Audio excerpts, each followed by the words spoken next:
Good evening, everyone. I would like to welcome the audience to the November 16, 2017 Parish Planning and Zoning Board meeting. Would you all please stand as Coach Williams gives the invocation and pledge of allegiance. Our gracious Father in heaven, again we come giving thanks for allowing us another special day. Forgive us our sins and our transgressions and make us fit to serve. We thank you for your dying, suffering, shedding blood for the remission of our sins. On the third day you rose, all power in your hand. We just thank you for your forgiveness.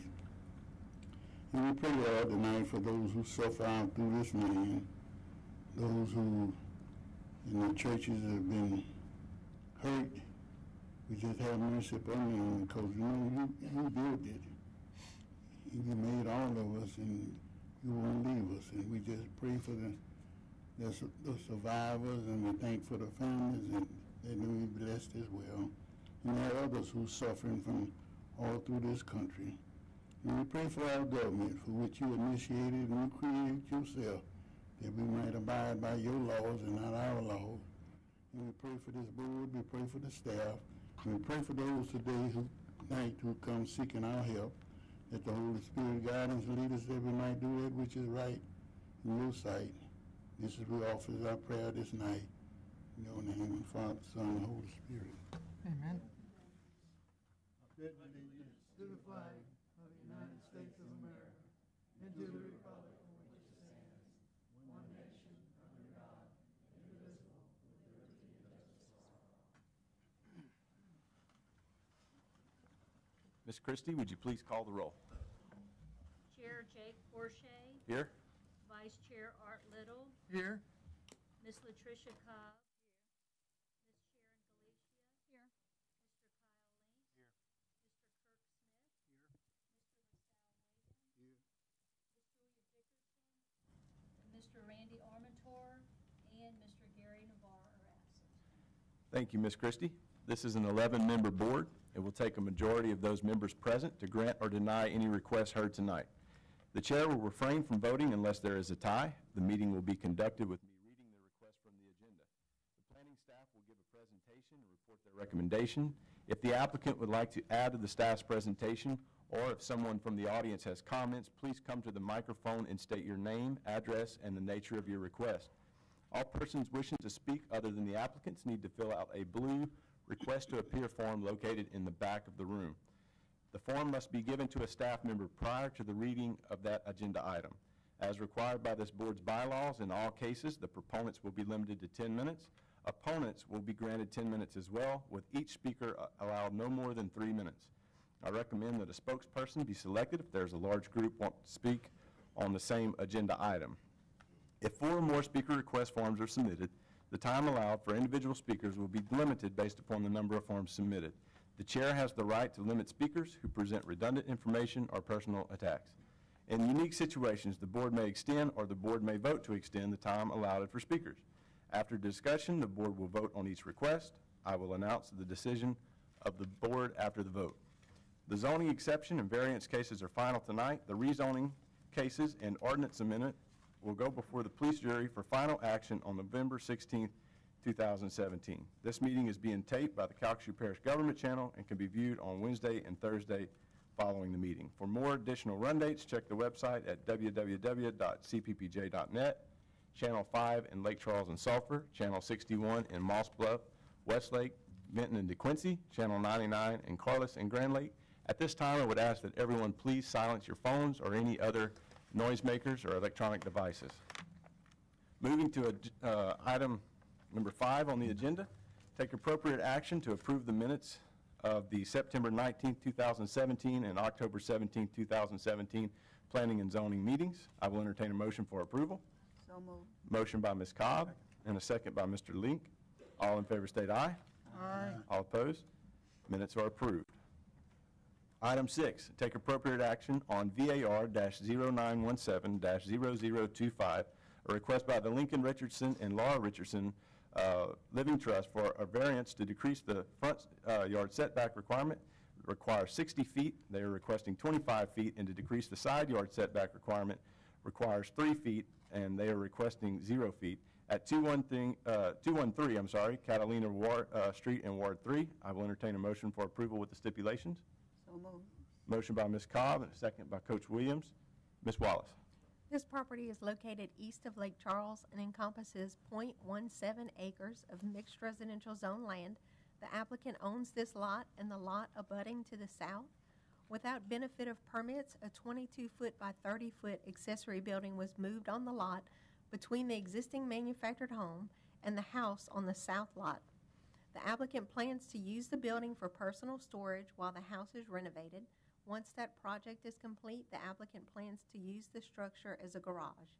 We have not received any written opposition to this request, and because the front yard setback is consistent with the character of the area, the staff recommends that the request be granted with the following stipulations: that the variance is granted for the front yard setback only, and that the building must meet the side yard setback requirement, and proper permits must be obtained within 30 days of board approval. Thank you, Ms. Wallace. If the applicant has anything to add to the staff's presentation, you may come to the podium at this time. You're not required, but if you would like to add anything. Okay. We do have one blue card that is filled out. Mr. Richard Linden and Stacy Stewart. Would you like to speak? I believe that may be the applicant's representative. Okay. And you would not like to speak? Any? No? Okay. All right. Any questions or comments by the board? Seeing no opposition, all in favor state aye. Aye. All opposed? Item 6 passes. Item 7, take appropriate action on EX 0917-0010, a request by Donald LaPointe for an exception to allow a light commercial development, a lawn service, at 1497 West Houston River Road in Ward 4. I will entertain a motion for approval with the stipulations. Motion by Mr. Little and a second by Coach Williams. Ms. Wallace. This property is located north of Sulphur and encompasses 10 acres of agricultural zone land. The applicants have been operating a lawn service from this location. The business was licensed as a limited home occupation. It recently came to our attention that the business has grown and no longer meets the home occupation requirements. Approval of this request would allow the lawn service to remain at this location while being licensed as a commercial business. We have not received any written opposition to this request, and because minimal impacts are to be expected, the staff recommends that the request be granted with the following stipulations: that the development adhere to the site plan on file, provided that the director may authorize adjustments to site plans discovered during development, that all exterior lighting must be oriented inward toward the development or structures to minimize intrusion onto surrounding properties, that screening must be provided in accordance with Section 2650 of the Parish Code, and that the exception is for the applicants only and is not transferable. Thank you, Ms. Wallace. Does the applicant have anything to add to the staff's presentation? If so, you may come to the podium at this time. Okay. We have no blue cards. Any questions or comments by the board? Seeing no opposition, all in favor state aye. Aye. All opposed? Item 7 passes.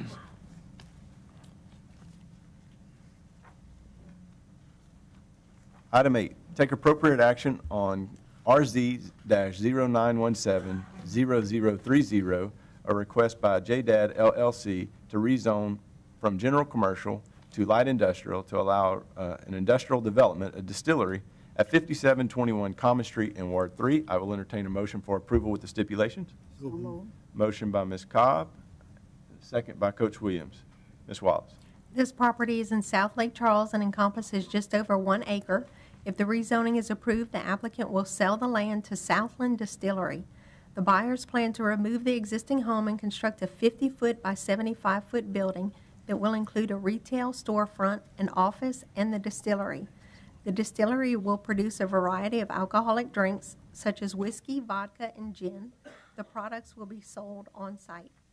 Initial operating hours are proposed as noon to 9 p.m. Wednesday through Saturday.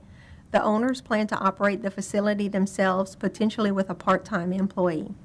Prior to operation, the buyers will be required to obtain state and federal permitting. On the local level, they will have to receive a Class A license for on-site alcohol consumption. Parish code requires a 300-foot distance from residences, and a variance on that requirement will be considered in the next agenda item. We have not received any written opposition to this request, and because the proposed use includes a retail storefront and the scale of the overall structure is consistent with others in the area, the staff recommends that the request be granted with the following stipulations: that the development adhere to the site plan on file, provided that the director may authorize adjustments to site plans, that a drainage impact analysis be required unless appropriate waivers are granted by the Division of Engineering, that all exterior lighting must be oriented inward toward the development to minimize intrusion onto surrounding properties, that screening must be provided in accordance with Section 2650 of the Parish Code, that a landscape plan must be provided and approved prior to permitting, that the screening and approved landscaping must be installed prior to issuance of a certificate of occupancy, that permitting is subject to approval of the Louisiana Department of Transportation and Development, and that the use be limited to a distillery. Okay. Thank you, Ms. Wallace. We do have 2 blue cards, and one is in opposition and one is unmarked. If the applicant would like to come and add to the staff presentation, you may come at this time. Please state your name and address for the record.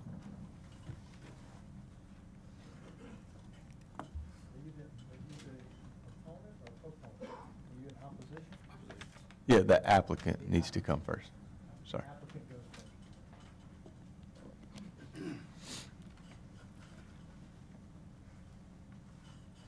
Thank you. My name is Edward Williams.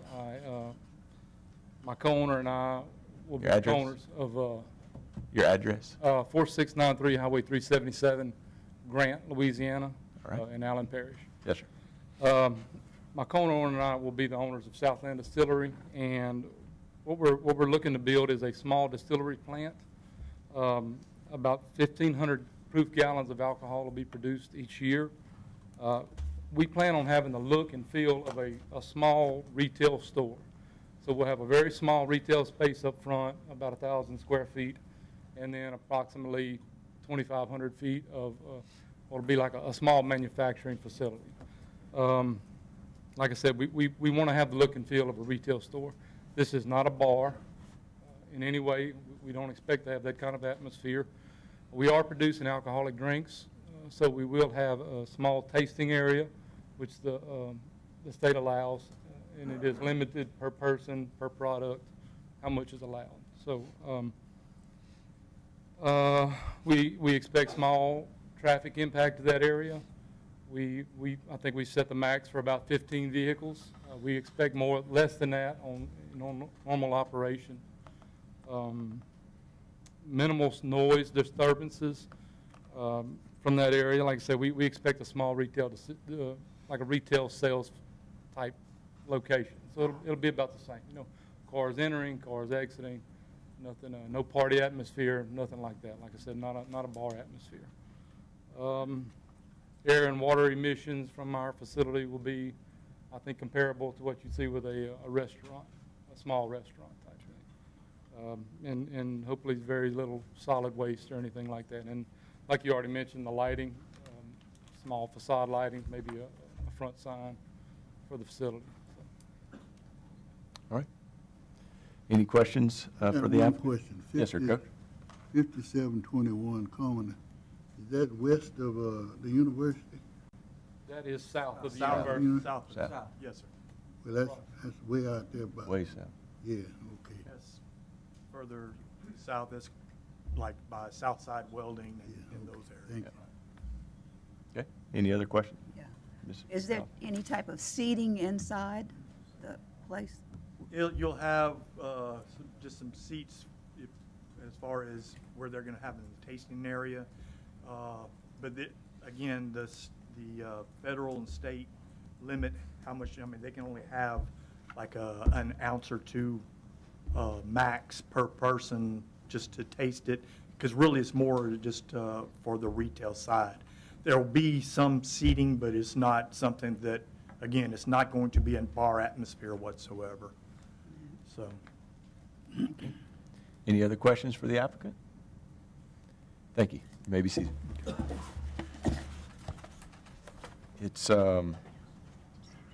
it's hard to read. Is it Gary and Debbie Bullard? Bellard? Okay, I was close. Name and address for the record. This is from adjoining the properties. My name is Gary Bellard. I live at 704 Weeks Lane. My property is adjoining their property. I've been living there for 30 years. It's been relatively quiet, modest. I also had a paper from my neighbor across the street, who is Scotty Weeks, who's been living there for over 50 years. And we oppose this because we're really not interested in any type of alcoholic beverage being sold at the corner of our property. They're saying that there's so much seating for so many people, they allow it to have so much alcohol, but that can keep coming and going, and and we're just not interested in that. I'm not against any type of businesses and stuff like that. It's just the sale of alcohol. Okay, any questions for Mr. Weeks? Thank you, sir. Yes? Now, Mr. Weeks, he could not attend, but I brought a letter that stated that he was opposed Okay. to it. Okay, and that's the letter you just submitted? Yes, ma'am. Yes, sir. Yeah, okay. All right, Okay. thank you. Ms. Wallace? I just wanted to point out that the property's current zoning is C2, which would allow sale of alcohol. Right. If it would be packaged liquor, like a convenience store or something like that, there would be no hearing necessary. Sure. And there are quite a few along that corridor, existing Yes. bars, Yeah. for lack of a better word. Any questions or comments by the board? At this time, I will call the applicant back up if you would like to address any of the concerns brought forth by the opposition.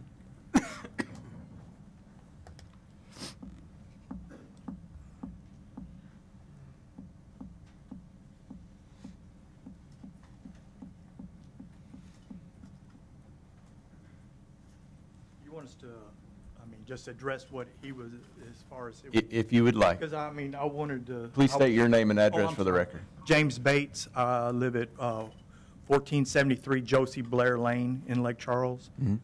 But as far as what you had brought up, it is already a commercial zone. There are several bars and stuff, and again, that's not what this is going to be. They're going to be buying, when they're purchasing from us, it's going to be packaged as far as our product is concerned. Sure. So, I can understand Sure. their concern as far as that goes, but again, it's going to not be a bar atmosphere whatsoever. In Sure. fact, most customers, if they're in there more than about 10 minutes, maybe to look around, and because we're going to tour the facility a little bit and stuff like that, kind of along on a much smaller scale than the Bayou Rum. Right. If y'all have been out, I'm sure y'all have been out there. But we're also looking at probably about at least $500,000 investment in that area. So it's not, we're going to have we're planning on putting 8-foot fences around, the adjoining properties.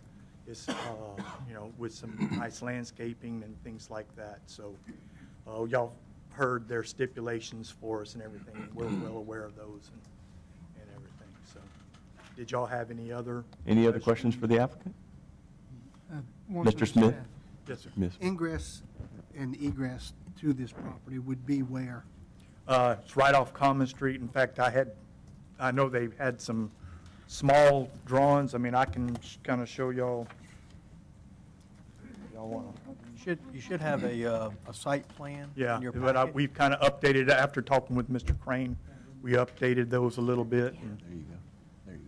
Yeah, because it's actually changed a little bit from that after speaking with Mr. Crane.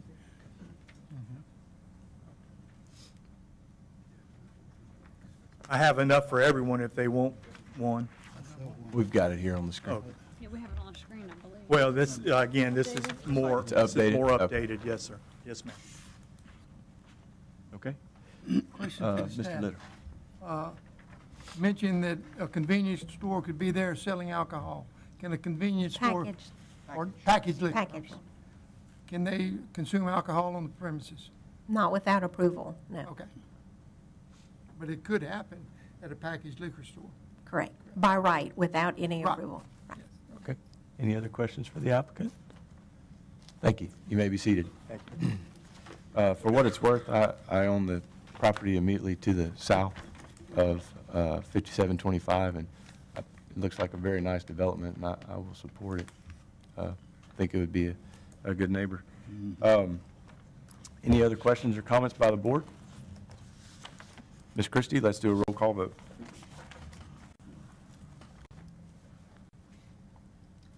Mr. Smith, Yes. Ms. Galicia, Yes. Mr. Link, Yes. Mr. Little, Yes. Mr. Williams, Yeah. and Ms. Cobb. Yes. 6-5. Item 8 passes. Item 9, take appropriate action on BAR-0917-0026, a request by JDAD LLC for a variance to allow an alcoholic beverage business within 300 feet of a residence at 5721 Common Street in Ward 3. I will entertain a motion for approval. So moved. Motion by Ms. Cobb and a second by Mr. Link. Ms. Wallace. This is the same property discussed in the previous item. The requirement to be 300 feet from a residence for on-site consumption is a local requirement. There are at least 6 residences within a 300-foot radius, with the closest being 92 feet, according to the instructions that are contained to measure within the parish code. For retail dealers, the state law allows no more than 4 ounces to be consumed by an individual within a day's time.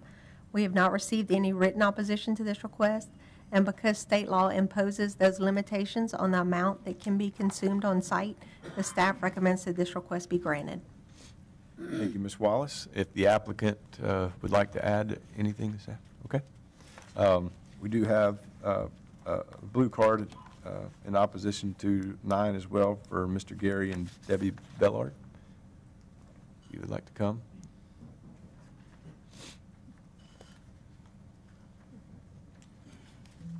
The other card was from Mr. Scotty Weeks, who lives about 100 feet. My name is Gary Bellard, 704 Woods Lane. Scotty Weeks is my neighbor who is closer to that property than I am. I am adjoining that property. We're just totally against that being within the 300-foot, law that has to be done. I am 290 feet from my house to that property. He is probably about 140 feet. And he's against it just like I am, and I would like for y'all to consider that. And apparently, Mr. Porsche owns the property right behind me, so he was up for it, obviously because his property is adjoining mine. Right. And it's correct. Sure. And I'm against it. So just to make sure that everybody understands that, would y'all like y'all property or your house to be that close to that? And if you do, vote that way. Appreciate you. Would the applicant like to address the concerns? Okay. Any questions or comments by the board? Ms. Christie, let's do a roll call vote. Mr. Williams, Yeah. Ms. Galicia, Yes. Mr. Smith, Yes. Mr. Little, No. Ms. Cobb, Yes. Mr. Link, Yes. 5 for and 1 against. Item 9 passes. Item 10, take appropriate action on RZ 0917-0031, a request by Deborah Ardwan Poole to rezone from agricultural to recreational vehicle park to allow a recreational vehicle park, 1 recreational vehicle space, and 1 manufactured home space at 1720 Lewis Street in Ward 4. I will entertain a motion for approval with the stipulations. So moved. Motion by Coach Williams and a second by Ms. Cobb. Ms. Wallace. This property is located north of Sulphur and encompasses 1.3 acres. A code inspector recently visited the property and found multiple RVs connected to utilities in violation of parish code. The applicant now has 3 RVs parked on the property in addition to her manufactured home, with only 1 of those 3 RVs connected to utilities. The reason for this request is that she would like 1 RV to remain on the property and service her sister's residence. The applicant's sister is disabled and is under her care. The parish code allows RVs for only temporary use. This is due to two main reasons: because these structures are not built for permanent use, and because the floodplain code does not allow an RV to remain on site for longer than 6 months. And I need to point out that in addition to this request, the applicant is also requesting a variance to allow an RV park on less than 2 acres, which is also required by the code. We have not received any written opposition to this request. Because a recreational vehicle is not a permanent residence, the staff recommends that the request be denied. Should the board grant the request, the staff recommends the following stipulations: that the development adhere to the site plan on file, provided that the director may authorize adjustments, that all exterior lighting must be oriented inward toward the development, that RV park models are prohibited, that screening must be provided in accordance with Section 2650 of the Parish Code, and that a drainage impact analysis will be required unless appropriate waiver is granted by the Division of Engineering. Thank you, Ms. Wallace. If the applicant would like to speak, you may come to the podium at this time. And please state your name and address for the record, ma'am. My name is Deborah Poole, and my address is 1720 Lewis Street, and it's in Sulphur, Louisiana. And yes, my sister does live in an RV, and it is her home. It's all she can afford. And I don't have we're not in a flood zone where my house is at. We're not in a flood zone. And I don't know why they put that I need approval for a manufactured home, which I've been living in for 7 years on that property, so I don't need approval for that. And I don't want my property to be an RV park, but I was told that I had to apply for that in order for my sister's RV to be on my property. And we have made arrangements to have another septic system in to be able to accommodate both homes. And my sister, like I said, she was married for 39 years. Her husband passed away 2 years ago. She lived with us for 1.5 years, but she wanted her own place, her own little space. She is scared to death of bad weather. She doesn't drive. I drive her to all her appointments. I drive her on all her little outings that she goes to. And she goes to the senior citizen place down the street, and she's made friends and stuff, and she's getting out and moving on with her life. And she feels very safe where we're located at. So if they want to take her and put her like in a, what's them things called public housing or whatever, and make her live there and be scared every night that she's there, I mean, I don't think that's fair. I don't think it's fair that anybody should be able to dictate to somebody what they think is their home, because that is her home. Some people may look at it just like an RV, but that's her home, and she loves it, and she's very happy there. And I don't think anybody has a right to take that away from her. But please just consider that some people live underneath bridges. Some people live in the woods in tents. Who's to say, are we going to become communists, that everybody's going to start telling us what is required to be a home? We're here to discuss the land use. Let's stay on point. But I don't want to be an RV park. I just want my sister to be able to stay on my property. Yeah. So I don't know what has to be done, or if there's another zoning for it or not. Okay. Is there? I mean, I don't know. As far as to allow you to permanently keep an RV on the property? Right. It would need to be an RV park. Okay. Yes. And again, I think the misconception sometimes here, we're here to protect all citizens. You know, we're here representing the Calcasieu Parish, not trying to tell you what you can or can't do with your land. Just like you're here requesting, we have to consider your neighbors, and you know, having 15 RVs parked in somewhere without a zoning ordinance would be an inconvenience and an opposition to your neighbor. So promise you, we're not here just to be the bad guys. Okay, we're the good guys. If you can see where our property is at, my neighbor is like 100, I don't know. It's a rural area. We have a large piece of property. We're not near anybody, really. And then the road that butts up against us, our property goes all the way back to the road. But according to our ordinances, it's not large enough to do what you're trying to do. And that's why the next agenda item would be requesting a variance. Okay. So, thank you for your comments. Okay, thank you. Any questions or comments by the board? Okay, Ms. Christie, let's do a roll call vote. Mr. Smith, Yes. Mr. Little, Yes.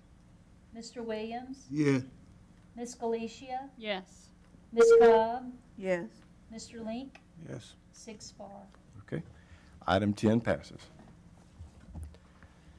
Item 11, take appropriate action on VAR 0917-0024, a request by Deborah Ardwin-Poole for a variance to decrease the minimum lot size requires 2 acres, requesting 1.31 acres at 1720 Lewis Street in Ward 4. I will entertain a motion for approval. So moved. Moved. Motion by Ms. Galicia and a second by Coach Williams. Ms. Wallace. This is the same property considered in the previous item. We have not received any written opposition, but because a recreational vehicle is not considered a permanent residence, we do recommend that the request be denied. Okay. Thank you, Ms. Wallace. If the applicant would like to add to the staff's presentation, you may come to the podium at this time. Can I ask, Ms. Cobb. if the sister moves, does the RV have to move? Not unless you impose a stipulation, which I would advise against because policing family matters like that is not easily done. But no, you would basically be approving a manufactured home and an RV, and anybody could come and go.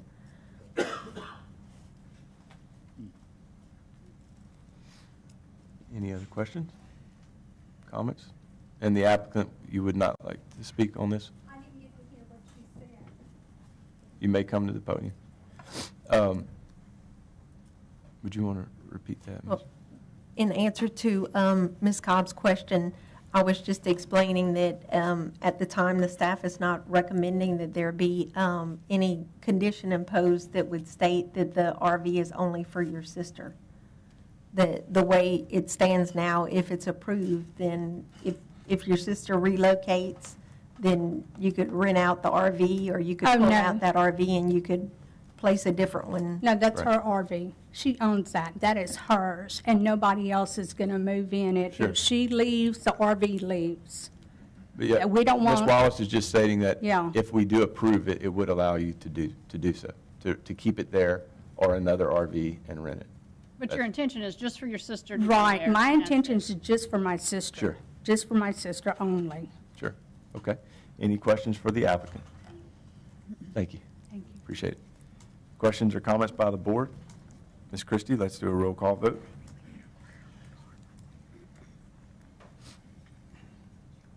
Mr. Williams, Yeah. Ms. Yeah. Cobb, Yes. Ms. Galicia, Yes. Mr. Little, Yes. Mr. Link, Yes. and Mr. Smith, Yes. 6-4. Item 11 passes.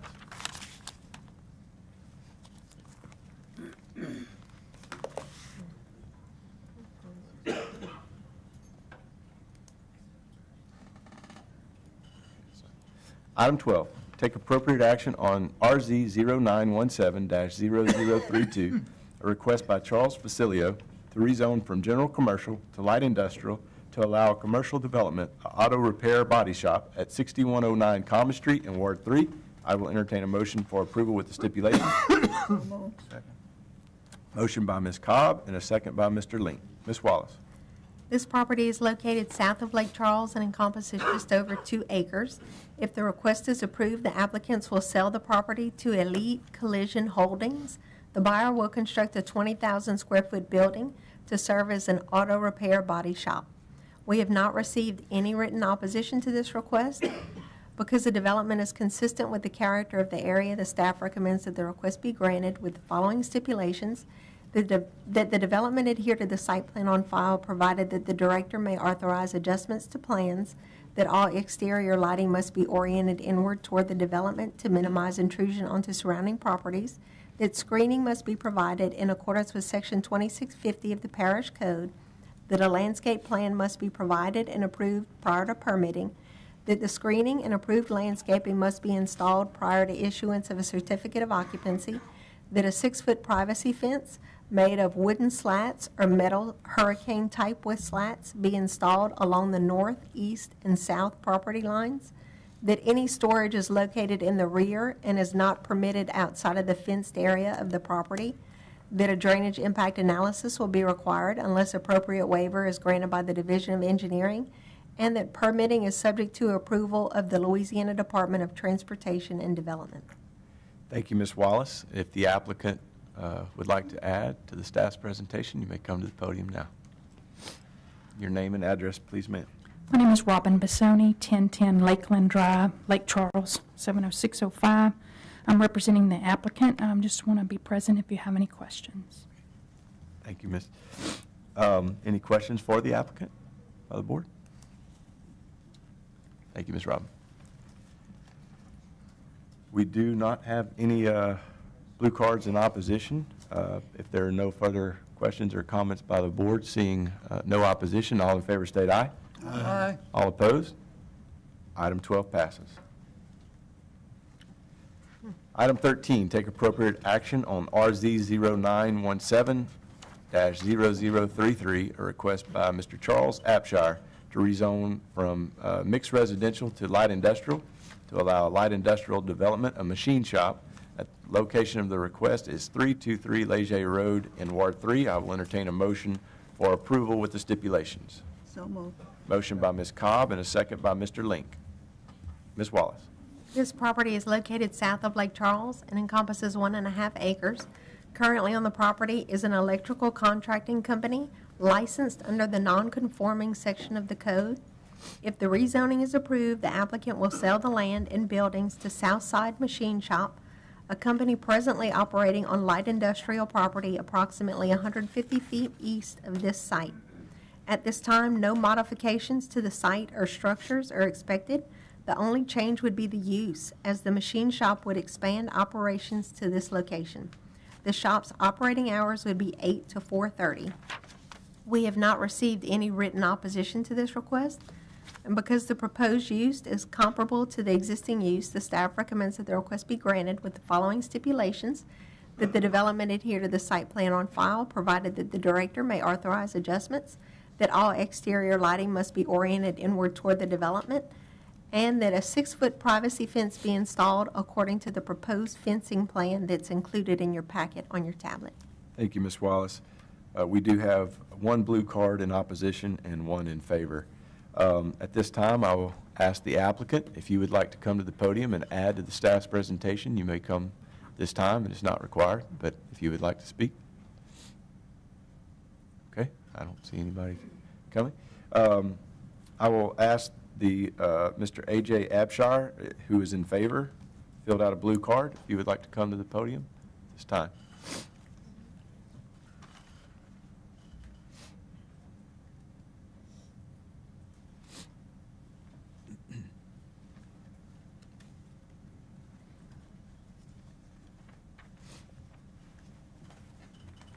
I'm A.J. Abshire. I live at 7037 Great House Road. The property in question here is 323 Leger Road, and I am the owner of 2 adjacent properties to the west of it, which would be 325 and 327. Okay. I bought the property several years back, and I've been trying to decide what to do with it, and this has a big emphasis on what I do with my property. I welcome this, and I'm totally in favor of it. Okay. I think it's for the betterment of the community. It's going to build a better tax base for the area, certainly, because it's been pretty suppressed as a residential area. Right. So I look at it as an improvement to the area, and I certainly welcome it. We appreciate your comments. This time, we have a card in opposition, Mr. Roland Corbello.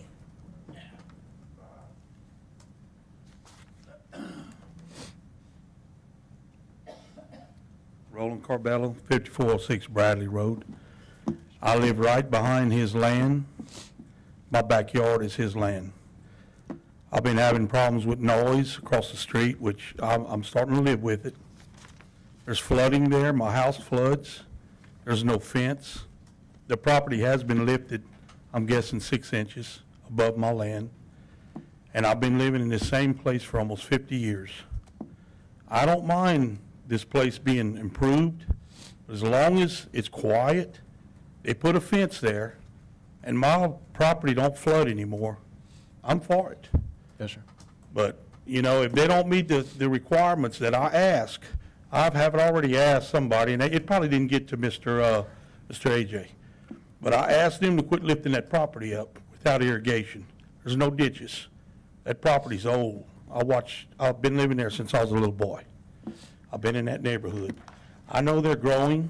You know, I've been through this 5 years ago. I've got the paperwork here about the noise. This man here helped me. You know, I sleep into that house. There's noise all the time. I just don't want it to get any louder. These guys are really good at the machine shop. They're nice people. Yeah. But I need a little noise. Now, I was asked, would I sell in the future? Yes, I would. Because I am in between both of them. I am the line between them. And I have property on Broussard Road too. So if they can go ahead and make it quiet, put a nice fence there, and I'll sleep at night, I'm for it. But if not, I'm just saying my part of it. That's Sure. I've got the stipulations here here about the noise and everything. I got everything right here. Okay. I know they're making a living. I got a little shop. I got a little commercial shop next to my residential home. And I understand that, you know, but I just want a little peace, that's all. Yes, sir. Appreciate your comments. All right. At this time, if the applicant would like to address any of the concerns of the opposition, you may come to the podium at this time. Okay. Ms. Wallace, question. I assume from what you stated that if the plan is to leave as is. So if there's a fence there, it would remain. If there's not a fence there. Well, we're actually asking for a stipulation. Okay, I missed that. For the new owners or the applicant to install the fence, and the fencing plan is where the red lines are shown on the big screen. Right. But other than that, we are not aware of any modifications to the property. We haven't been told of anything. Okay, good. Mr. Little. Question in regards to the noise and the ordinance. Is there a operation time of this particular business or the business that's going to be buying? Do they operate between 7 and 5 or Said 8 and from 4:30 on the. 7 to 7? 8 to 4:30 is what we were told. Okay. Okay. One more. Ms. Is that Gleason. noise ordinance also enforceable, the one that the opponent had, is that enforceable for this property as well? Yes. Okay. Okay. Any other questions or comments by the board? Okay, Ms. Christie, let's do a roll call vote.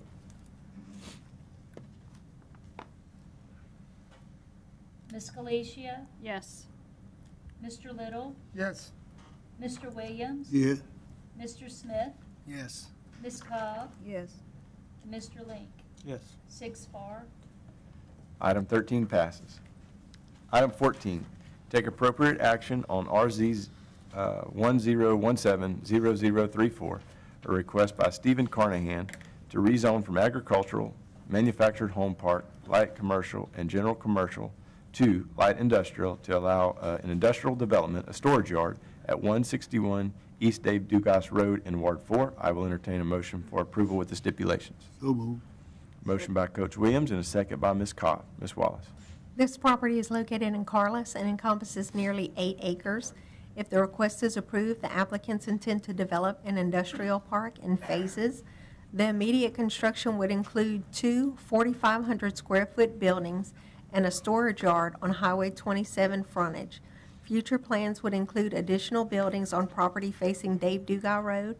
The surface of the storage area is proposed to be limestone. We have not received any written opposition to this request. Because the development is consistent with the character of the area, the staff recommends that the request be granted with the following stipulations: that the development adhere to the site plan on file, provided that the director may authorize adjustments, that all exterior lighting must be oriented inward toward the development, that screening must be provided in accordance with Section 2650 of the Parish Code, that a drainage impact analysis will be required unless appropriate waiver is granted by the Division of Engineering, and that permitting is subject to approval of the Louisiana Department of Transportation and Development. Thank you, Ms. Wallace. If the applicant is present and you would like to add to the staff's presentation, you may come to the podium at this time.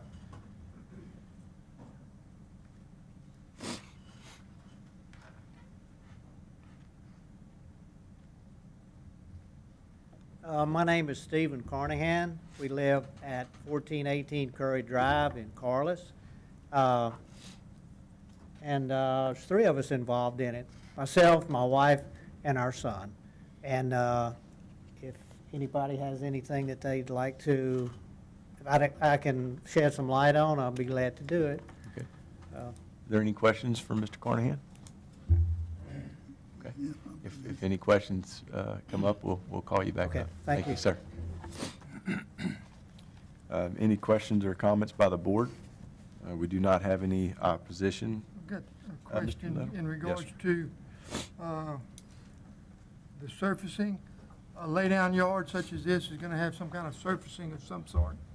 If it's normally a rock or whatever, it's dust causing, is there some stipulations in our ordinance that takes care of this? The other thing is the noise of big trucks and heavy equipment. The other item is the operating hours of the facility. Is there stuff in our ordinance that controls this? For dust? Yeah. No, not really. The applicant did tell us that he's going to use some larger rocks to minimize dust. Mm-hmm. But we do impose a stipulation on borrow pits that states that the applicant has to control dust. But yeah, applicant, come. Go ahead, Ms. Wallace. Okay. There could possibly be a problem with dust, but all of these buildings are going to be on the road. They're going to be facing the road, and we're going to be asphalting from the road to the front of the building and to the gate that opens up into the. So the dust usually occurs when you are pulling out of the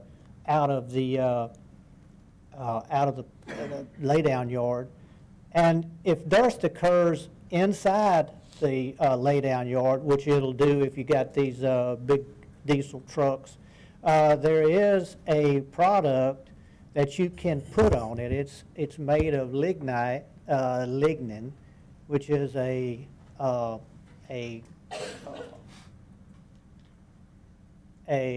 compound that's a natural compound. It's environmentally safe, and they apply it a lot like you do. The old days, you used to have a tank truck that would go down the road and dispense oil out the back to keep dust down. But it's the same type of thing, except they put this on it. It's environmentally friendly, and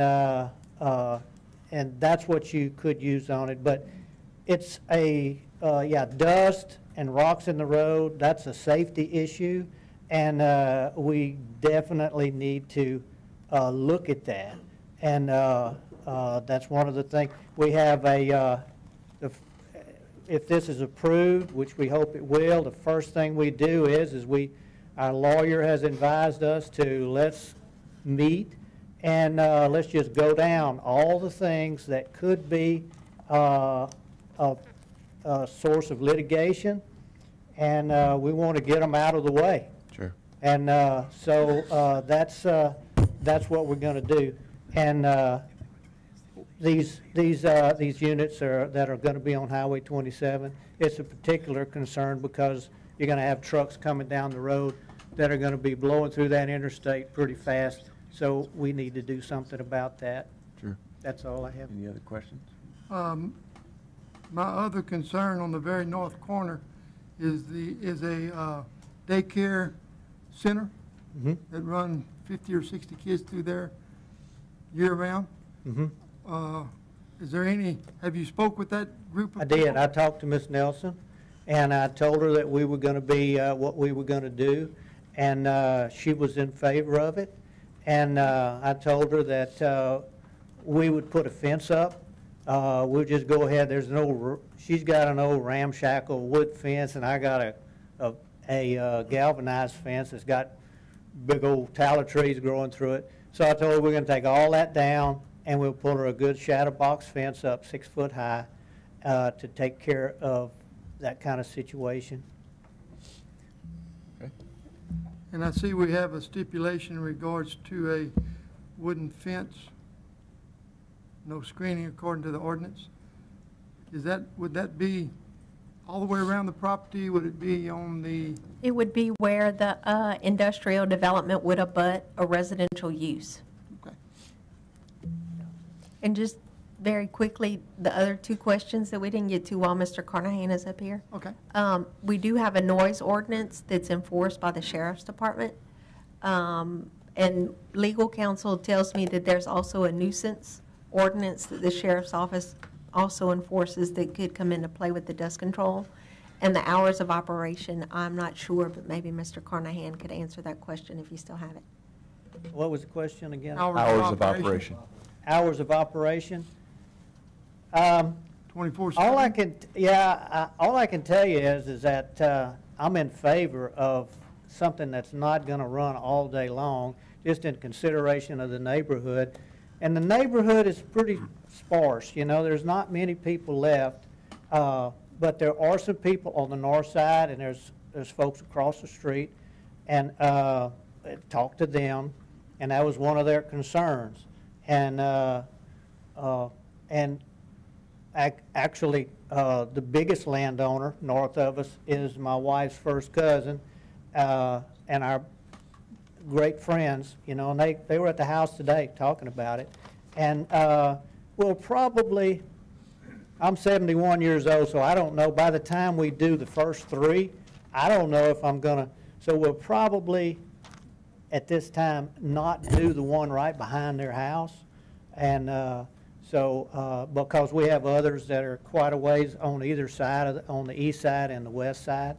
So they're happy with that, and they have a piece of property right in the middle of where we're, right adjoins us, and so I think they're going to probably want to develop that also. So it's not a big concern right now, that particular noise situation. And the hours, I don't know how to, all I can do is put in the lease that they have hours, you know, just, you know, not past a certain time. And, you know, it could be something that has some kind of an emergency situation where they need a piece of equipment as an emergency or something. Those things could come up. But as far as I'm concerned, I would put in the lease that you have a certain hours of normal, 7 to 7 or something like that. Any other questions? How do we get this into this application that we're fixing to vote on? You have to make a motion. Motion to amend. If I may, Mr. Chairman, Yeah. Mr. Little, if you're looking to make add a stipulation to, for hours of operation, we do have language in other ordinances that that work or hauling be performed from daylight to dusk only. So if you're going to make a stipulation on those hours, I'd ask you to let the applicant comment on that before you do it, but that would be the proposed language I would use. Okay. I like that. Okay. Operate from dawn to dusk. That would take care of my problem as far as me being responsible to the applicant for when his hours of operation are. That would be good. Okay. So, Mr. Little, if you would like to make the motion, it would be to limit operations or items to be performed from daylight to dusk only. Mr. President, I'd like to make an amendment to the motion, a motion to the application that operation hours be from daylight to dusk on this operation of this. Okay, I'll need a second. Second. But before I vote on it. Yeah, we will discuss. I just needed to get a second. So we've got a motion to amend from Mr. Little, and then a second by Ms. Galicia for the operating hours to be from daylight to dusk. Coach My Williams. question is this kind of business in the case of emergency Sure. comes, would he be required to answer to the emergency? That would be a question for staff or Mr. Gav. I mean, if, Operations are operations. Emergencies are a little different. Right. I don't know that there'd be a whole lot of emergency hauling or emergency work that would be done. I wouldn't think that would need to be addressed in the added stipulation if you guys adopt that. They'll be in and out before anybody shows up anyway. yeah, and if it happens once a month, I doubt this parish would get any complaints of. Right, we'd have to investigate it and then Right. figure it out. Okay. So we do have the amendment on the floor. If there's any questions or comments on the amendment, which is from daylight to dusk. Okay, let's do a roll call vote on the amendment only. Ms. Christie. Mr. Link, Yes. Mr. Smith, Yes. Ms. Galicia, Yes. Mr. Little, Yes, Ms. Cobb, Yes. and Mr. Williams. Yeah, 6 for. Okay, the amendment passes. Are there any questions or comments on the original motion as amended? Okay, Ms. Christie, let's do a roll call vote on the original motion as amended. Mr. Link, Yes. Mr. Smith, Yes. Ms. Galicia, Yes. Mr. Little, no, Ms. Cobb, Yes. Mr. Williams. yeah. 5 for and 1 against. Okay, item 14 passes as amended. As we move to item 15, I would like to publicly recognize our elected official, District 13 Police Juror, Mr. Francis Andrew-Point. We appreciate you being here. Item 15, take appropriate action on RZ 10170035, request by North Bay Properties LLC to rezone from light industrial to recreational vehicle park to allow a recreational vehicle park, 144 recreational vehicle spaces, and 10 manufactured home spaces at 2926 Highway 90 West in Ward 4. I will entertain a motion for approval with the stipulations. So moved. Motion by Ms. Cobb and a second by Mr. Link. Before I turn it to Ms. Wallace, we do have 2 cards, but they are both in favor of this item. So, Ms. Wallace. This property is located west of Sulphur and encompasses 28 acres. Prior to 2015, this land was the site of Pin Oak Mobile Home Park, which was approved for 66 manufactured home spaces. In 2016, the property was rezoned and an exception was granted to allow a 950-bed workforce housing facility. The applicant was not able to secure a contract for that use, and now the applicant would like to develop an RV park at this site. The park would include a bathhouse, a fishing pond, and a picnic area.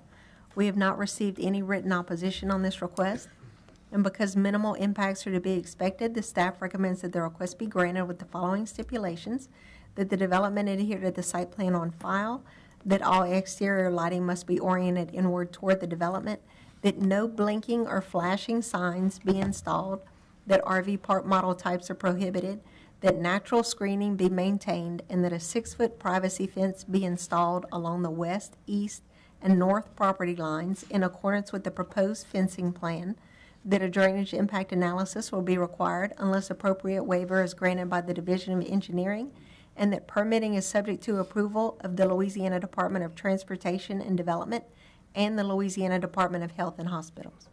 Thank you, Ms. Wallace. If the applicant would like to add to the staff's presentation, you may come to the podium. Okay. We have Mr. Andrew-Pont. You had requested to speak only if there's opposition. So we have Mr. Ernest Sanders. You're the applicant? Okay. Rep. Okay. Gotcha. Okay. So any questions or comments by the board? question. Ms. Cobb. I just wanted to know, you're going to have someone on the premises to manage the properties? Do you have If someone? the applicant would like to come up and if you could answer Ms. Cobb's questions. My name is Ernest Sanders, 1302 Benmore Overlook, Baytown, Yes. Texas. What was the question? Are you going to have someone on premises to manage the property? Yes, ma'am. but not on a 24-hour basis. Mr. Little. This piece of property came before us and was rezoned for a man camp or a workers' village. There were some stipulations in there in regards to a 8-foot privacy fence around. There were some stipulations that the zoning would refer back to the original zoning. Is all that become part of what we're fixing to vote on? Or do we need to have that added to this applicant if we wanted to try to do something such as that? You would have to add it in. I think we're to put a fence where there's a residential. And I think there's only one resident next to us, and that's about 200 foot on the Well, what the side. staff actually proposed as a stipulation is the fencing plan that's on the main screen where the red lines are. But I believe that we only recommended a 6-foot privacy fence. Okay. Okay. Any other questions for the applicant? So The only other you would want to stipulation I'd change it like to to make 8 foot. an amendment to is that if this piece of property doesn't go through, or this project doesn't go through, whatever the timeline is, that it refers back to its original zone. What, we would need to include a timeline or a deadline in your motion. Or 1 year? I suppose maybe you could ask the applicant if First. he feels like he could get permitted within a year. Yes, a year. That'd be fair? Yes, sir. We're already talking to the HH people, and it's no problem. Art, your timeline would be a year to get permits, to get started, or to be finished? What timeline for, To get started. just to get started? Okay. So would an easier way to do that be to pull permits? Is that saying when they start would kind of be Yeah, a what's that? policing Well, type of we thing? probably do need a little clarification on that, because Okay. when you say start, does that mean Yeah. you Break put ground? shovel in the, I mean, what does that mean? To get their permits from the planning board Oh. to start construction? Yeah, from our office. Yes. In other words, I mean, from the- when they pull the development permit, Right, that constitutes start. yes. Okay. The only other comment I'd like to make is when we did the man camp thing, it was real concern about privacy. Well, this land, if you look at it, it's already private. There's nobody, it's woods around us. I'd rather just be treated like a RV, and the one side that's the east side, they do have a house there, about 200 foot long. I'd like to fence that, and we'll put a fence in the front. But around the sides and the back, it's woods. It's not a man camp. We're not trying to keep people in. You know, you Right. come and go as you want. Okay. That would also require another amendment. Number 5 Since it's says included in the stipulation. That is correct. fencing on northwest, east, west, and north. Right, just the everything in red or the pink, whatever color that is. Yeah, we own the house on the west side. On the east side, there's a little dump truck business. The way she has it stipulated in her. Okay, all right, thank you. So, Mine would I be guess this the discussion would be if we want to include or the amendment for the fencing, or is everyone comfortable with Comfortable. requiring the fencing? Okay, Yeah, I'm good with fencing. okay, so we do not have an amendment yet on the floor. So, Mr. Little, if I'd like you to would, make an amendment that if this project doesn't pull its permits from the planning office within 1 year, that the property reverts back to the original zoning of A1. okay, I'll need a second. Second by Mr. Link. Okay. Questions or comments on the timeline as stated by Mr. Little? If the applicant has already stated that they would be comfortable with that, Ms. Christie, let's do a roll call vote on the amendment. One moment, please. Sure.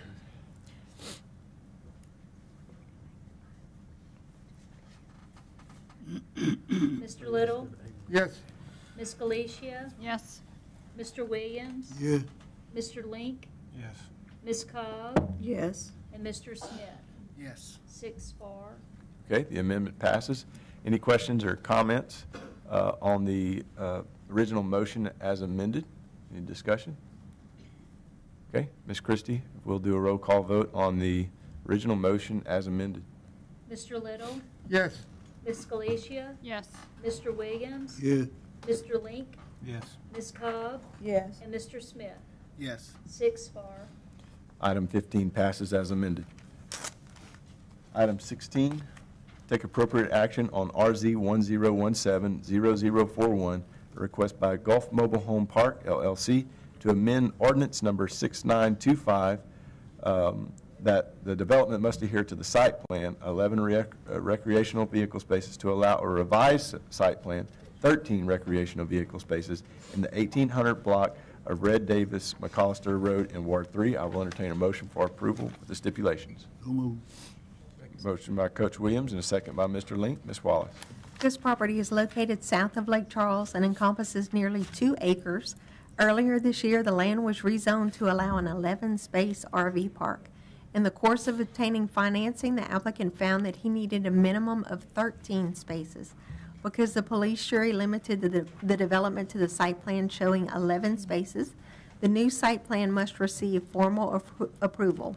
We have not received any written opposition to this request, and because minimal impacts are to be expected, the staff recommends that the request be granted with the following stipulations: that the development adhere to the site plan on file with the division, provided that the director may authorize adjustments, that a landscape plan must be provided and approved prior to permitting, that the approved landscaping must be installed prior to any final electrical approval, and that stipulations 2 through 5 of ordinance number 6925 remain in effect.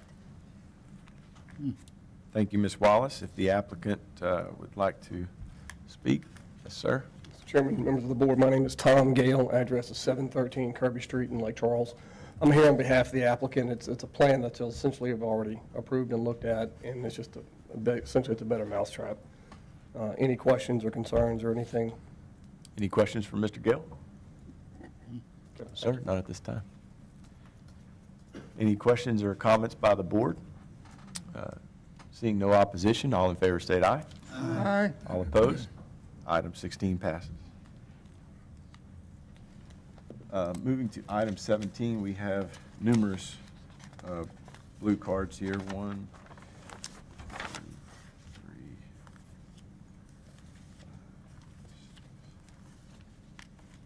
7 in opposition, and 1 is unmarked.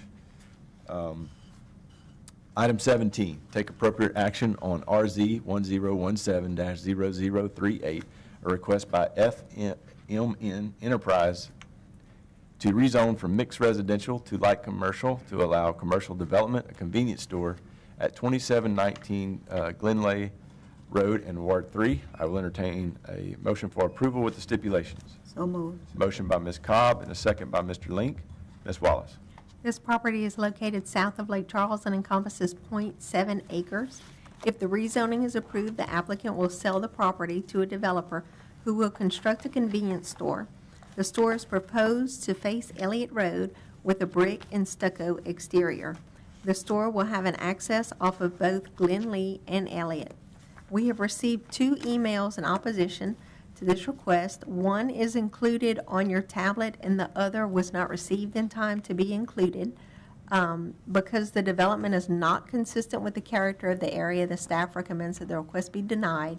Should the board grant the request, the staff recommends the following stipulations: that the development adhere to the site plan on file, provided that the director may authorize adjustments, that all exterior lighting must be oriented inward, that screening must be provided in accordance with Section 2650 of the Parish Code, and that a drainage impact analysis will be required unless appropriate waiver is granted by the Division of Engineering.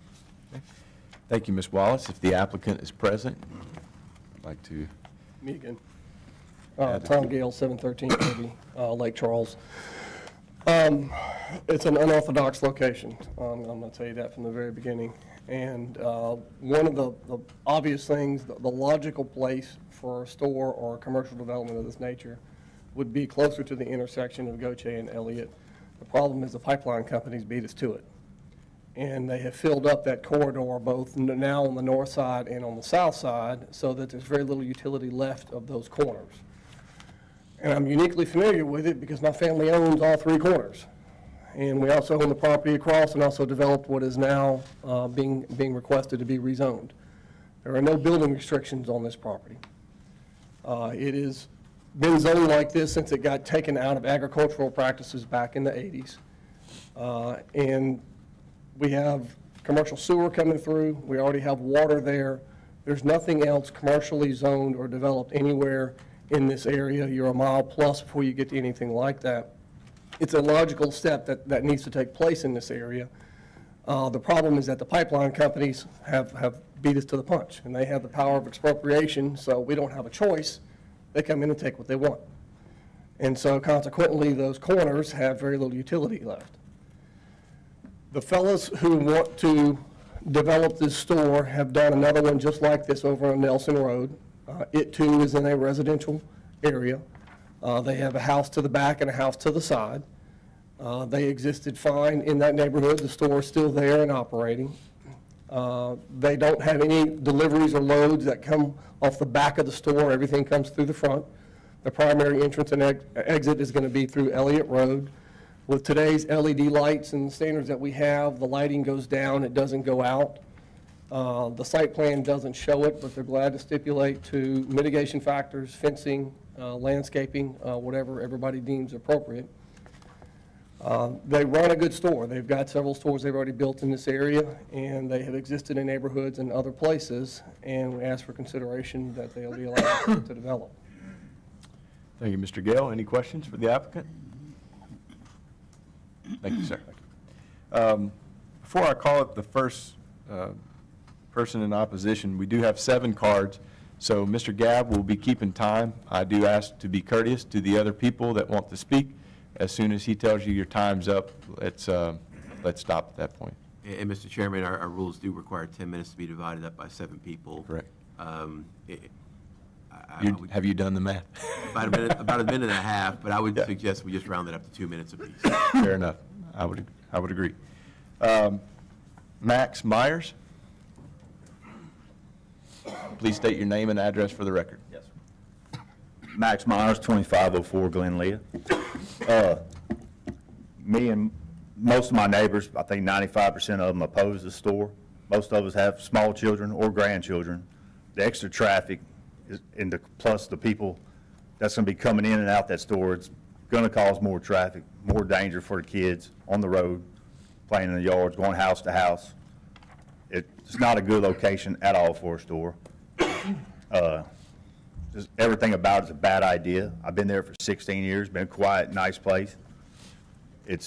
Everything about it is wrong. There's plenty of other places in Lake Charles, and as far as the store they have on Nelson Road, Mr. Thibodeau, who lives next door to that store, is not happy. He is very miserable having a store located next door to his house. And I know I'm speaking for probably every neighbor here, but it's a bad idea. There's a low-income community just south of there. The sheriff's department's always in and out of there. DWIs are rapid on the Fifth Streets, and so they're going to come to that store to get their closest alcohol, make a round around the neighborhoods. Nothing about it's good at all. That's pretty much what I got. All right. Any questions for Mr. Myers? Thank you, sir. You may be seated. Thank you. Yes, sir. Keith, is it Jagno?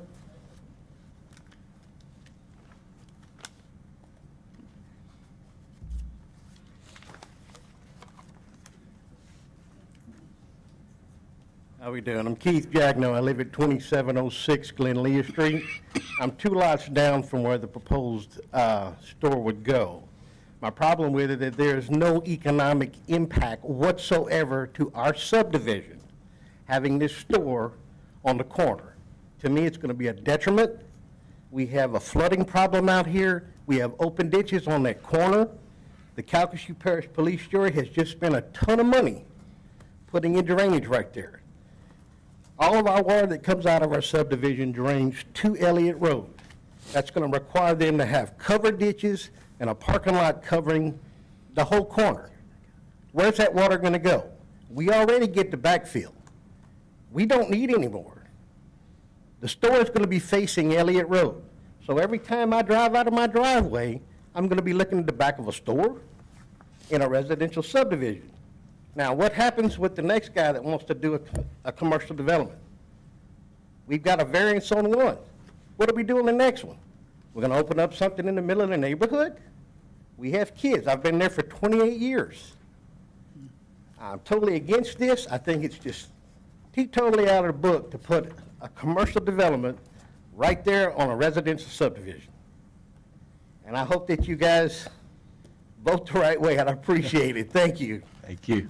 Appreciate it. Lester, is it Rayon or Kayon? Sorry, I couldn't make it out. He just stepped out of the restroom. Okay, I'll come back to it. Mr. Belden Sandry? Is it Kellyanne? Kellyanne. I'm sorry. It's written very small, or my eyes need checked. Could be my eyes. Yeah, some cheaters. Okay, it's Your name and address. Kellyanne Belden Sanchez. I live at 2713 Glen Leah Street. Okay. I'm right next to the lot that's being purchased. Okay. I have several things that I have problems with. One is the odor from the gas stations. I don't know if any of y'all have ever been around one. I have a friend that lives behind the one on Nelson Road. That's a big problem. Even though there's a fence, you can't stop smells. Number one. The trash, the constant coming and going from the gas stations. I have grandchildren. Like I said, there's a lot of children in this neighborhood. It makes a horseshoe from Glen Leah to Grand Prairie. So a lot of times what they're going to do is they're going to go in and out and around our residents. And that happens, you know, and that's going to increase the traffic flow through there. I know that's already been stated, but it is a big problem when you have small children. The flooding is a big, big issue in that area, always has been. I've been there for about 25 years. And we've got a little reprieve since all the work that the parish has done as far as the drainage goes. If you block off that area, again, like Keith said, it's going to cause us to go backwards instead of forwards, which is what we're trying to do. It's not going to help our neighborhood at all, and I just don't want to live next door to a gas station. Thank you. Appreciate it. Mr. Daniel Zimmerman.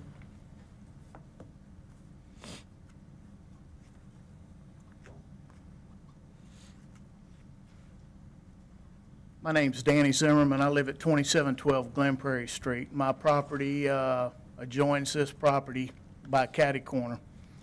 I oppose this for many reasons. First of all, the gas station, the gas tanks. We just in the last few years got on what we call it city water, but it's actually parish water. But these wells that we have in our yard are still active, and we use that as a secondary backup in case of emergency, hurricanes, whatever. You never know when infrastructure is going to go down. So these wells are still up and active. What are these fuel tanks going to do to that groundwater that we're pulling out of? Secondly, lights, noise, dumpsters, you know, all these things come into play. I have kids at home from 11 to 21. And nobody wants to hear a dumpster get dumped at anywhere from 3 to 5 in the morning, you know? And I'm just asking y'all to please consider our feelings about all of this and vote the right way. Thank you very much. Appreciate your comments. Mr. Matt Zerang.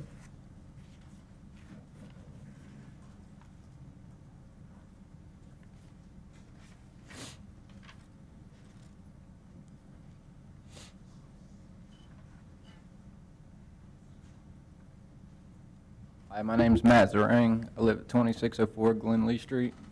Everybody pretty much hit everything that I was going to say, but I'm going to go ahead and read it anyways. One of the many concerns I have is the increase of traffic that would potentially bring into our streets, which also loops around the Glen Prairie Street.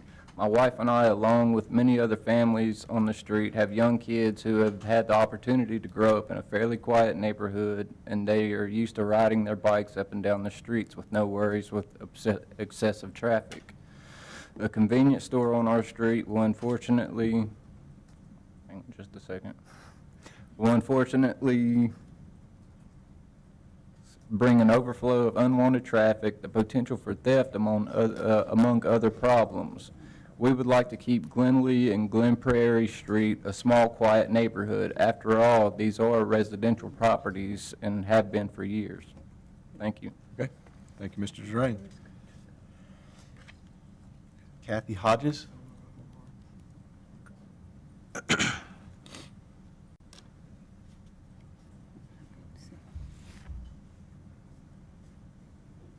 Kathy Hodges, 2719 Glen Prairie. I've been in the neighborhood about 30 years. All my kids were raised there. We played outside, had campouts. I don't think we can do that if a store's in next door. Would you let your kids camp out? With people coming and going and buying liquor and whatever else they want to buy? So, no, I don't want it at all. That's all I got to say. Okay, thank you. John LeBou? That's what I'm saying. Yes, more so.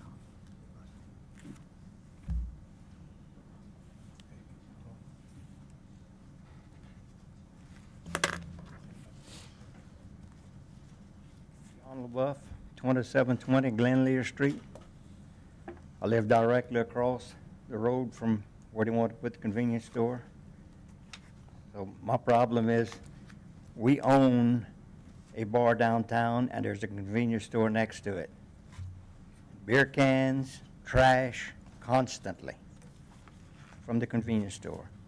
And where the convenience store would be, half a mile down the road, we're looking at a pretty wild subdivision where there's a lot of drugs being dealt. Convenience store would draw everything to this spot. So I'd appreciate if y'all would take that in mind. And another thing, traffic. Years ago, they had a young boy was killed on one of the streets on account of fast-moving traffic. So that would be something to take in consideration also. Okay. Thank you very much. Thank you. Mr. Lester Rayon, I believe he was out earlier. Has he made it back yet? We did receive one more from Mr. Doug Shell. If you're going to say anything, sir, please come to the podium. I'm sorry. They all want to hear you, Doug. So do we. Please state your name and address for the record, sir. My name is Doug Shell. I live on 2605 Glen Prairie.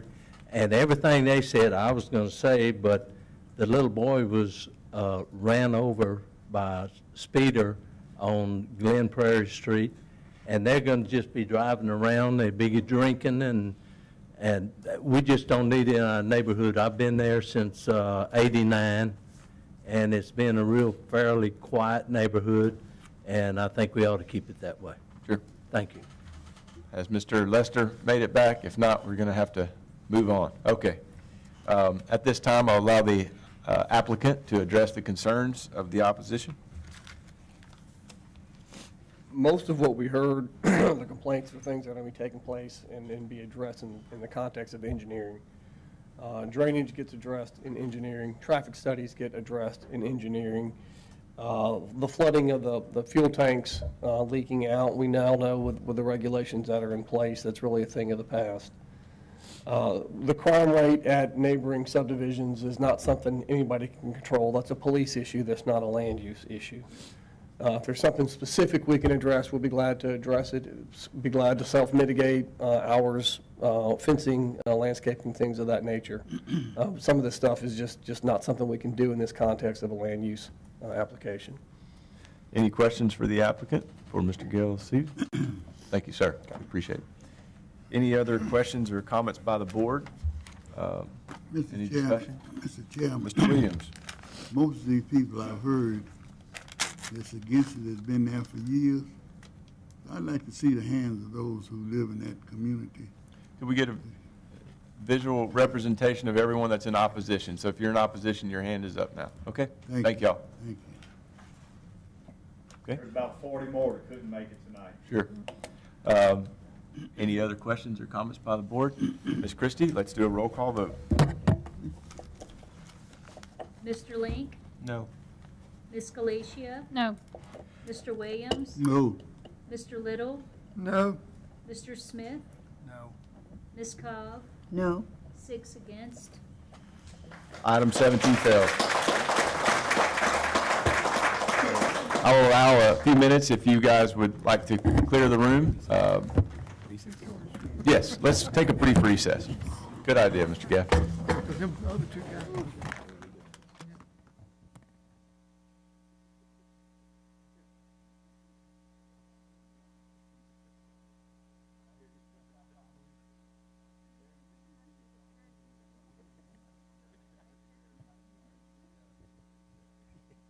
If I'd have known that, I would have not come up here such a hurry.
Now call back to order.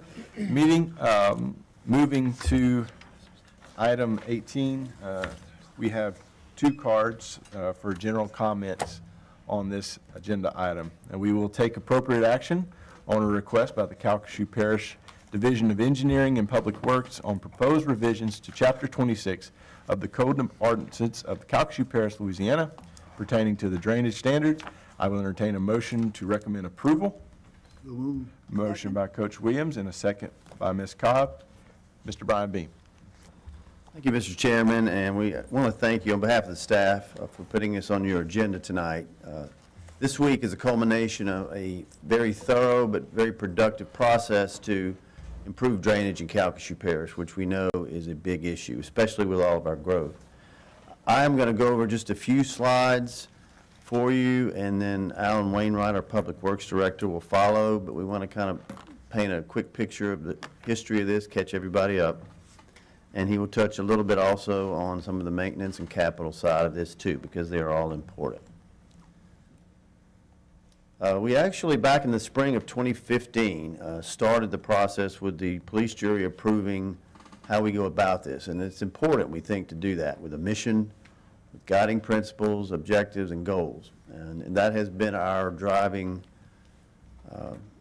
set of goals the whole time, and how we go about things, and so we stay on course. So I'm not going to go through all these, but I did want to just show you the principles, which are very important, and of course with you as the Planning and Zoning Board deal with many of these. And first and foremost, and it's listed first for a reason, is protection of existing property investments, people's property, residential, commercial, industrial.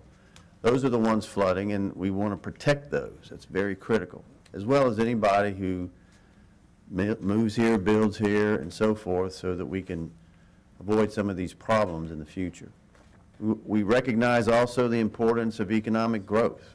This in no way will inhibit it. Matter of fact, we feel strongly that the things being proposed in these ordinances and our infrastructure will improve it, because frankly, one of the things that hurts a lot is flooding, and it's hard to really have a good economic base if you constantly are flooding, not just for homes, but roads and everything else.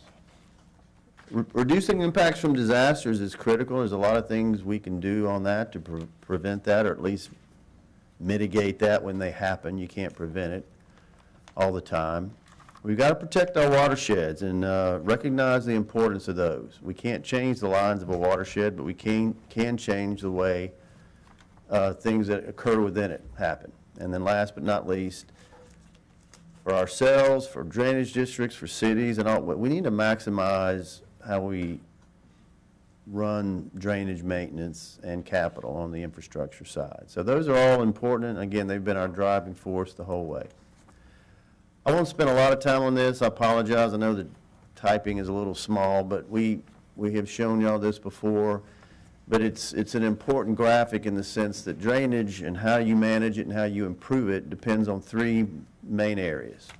Each one of them has sub-areas, and those have sub-areas. But development standards, which is at the top, this is the area we're asking for a recommendation from your board to approve our draft standards. I want to thank Alan and his staff, but Wes, Jennifer, Tim Connor, so many others, people outside, and a lot of good input from the public, from the development community, insurance, so many people. It has made this really much better set of ordinances. But on the bottom left, you have capital projects and planning.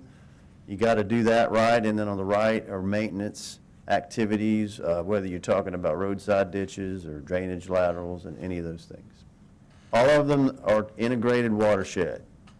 You don't need to do one of them. You don't need to do 2. You need to do all 3. And so all of our plans are calling for that, and they're well along the way.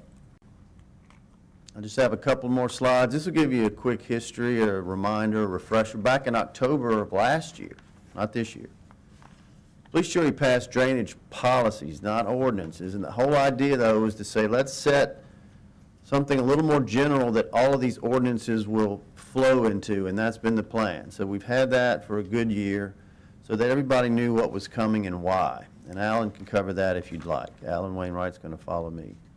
And so after a lot of input on the policies, we took a few months to develop, with more input, the ordinance draft number 1, on June 13th of this year.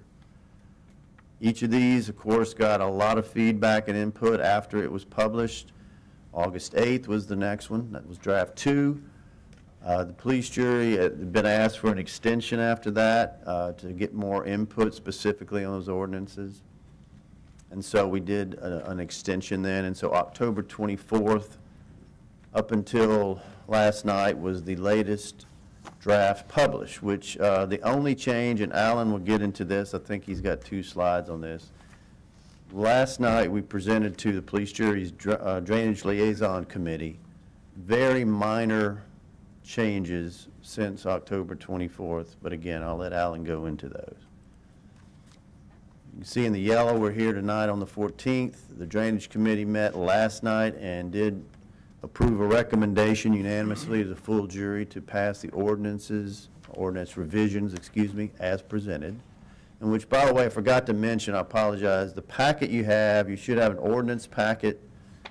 On top of it is I believe it's a 1 or 2 page sheet with the changes just from the 24th of October. And then you have a separate packet with a little more on the maintenance and capital side of things. So that's all for your information. Certainly any questions if you have it. So here we are tonight on the 14th. And the next item is this coming Thursday night, where the police jury, as a full body in their regular meeting, will consider the action on drainage ordinances.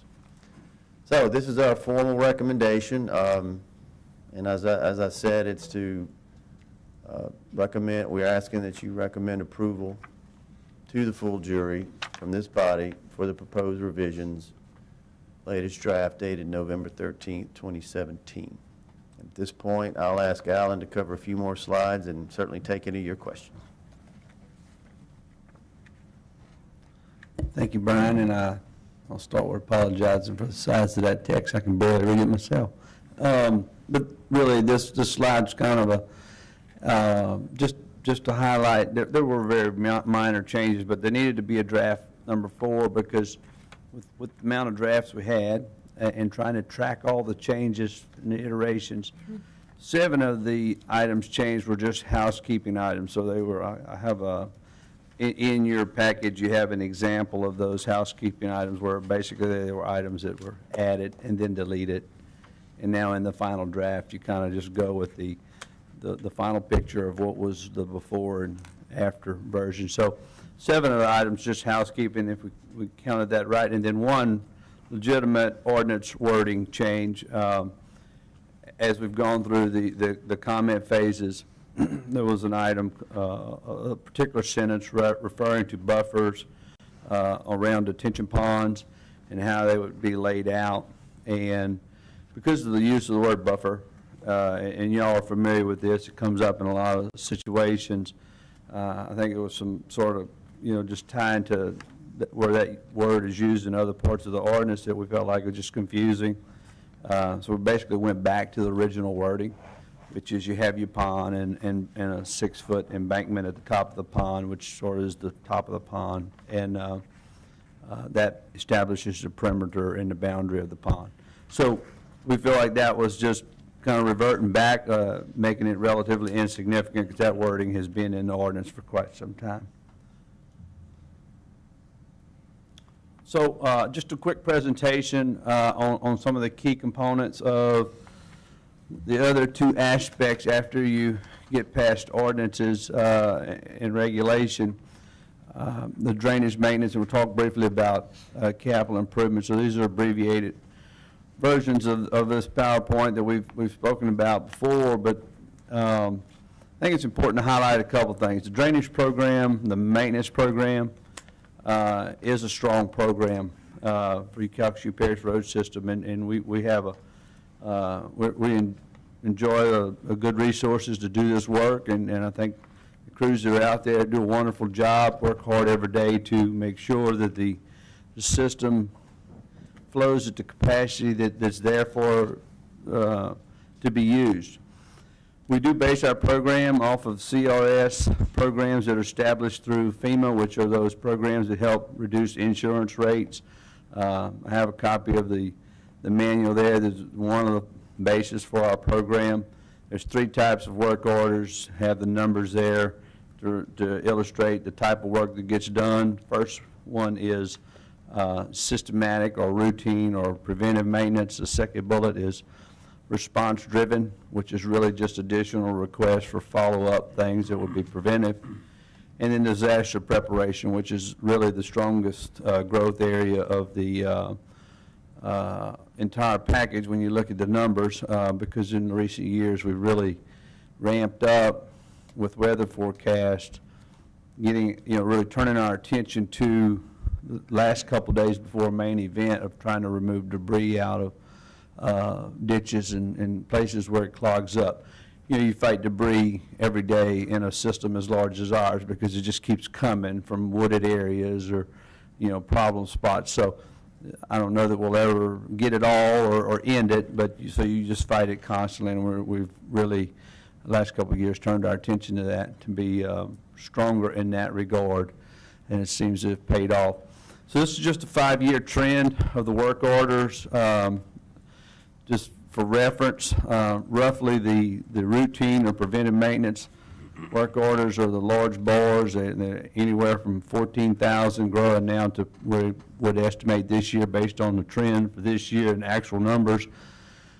Probably hit 20,000 work orders. A lot of that, again, is that debris disaster, pre-disaster removal. And then the response-driven stuff generally runs pretty consistent in about a 10% range overall for the type of work that we do. And that's an important component. It drives a lot of other things. It helps us go find really what we consider hotspot projects and things that some of the things we referenced here tonight.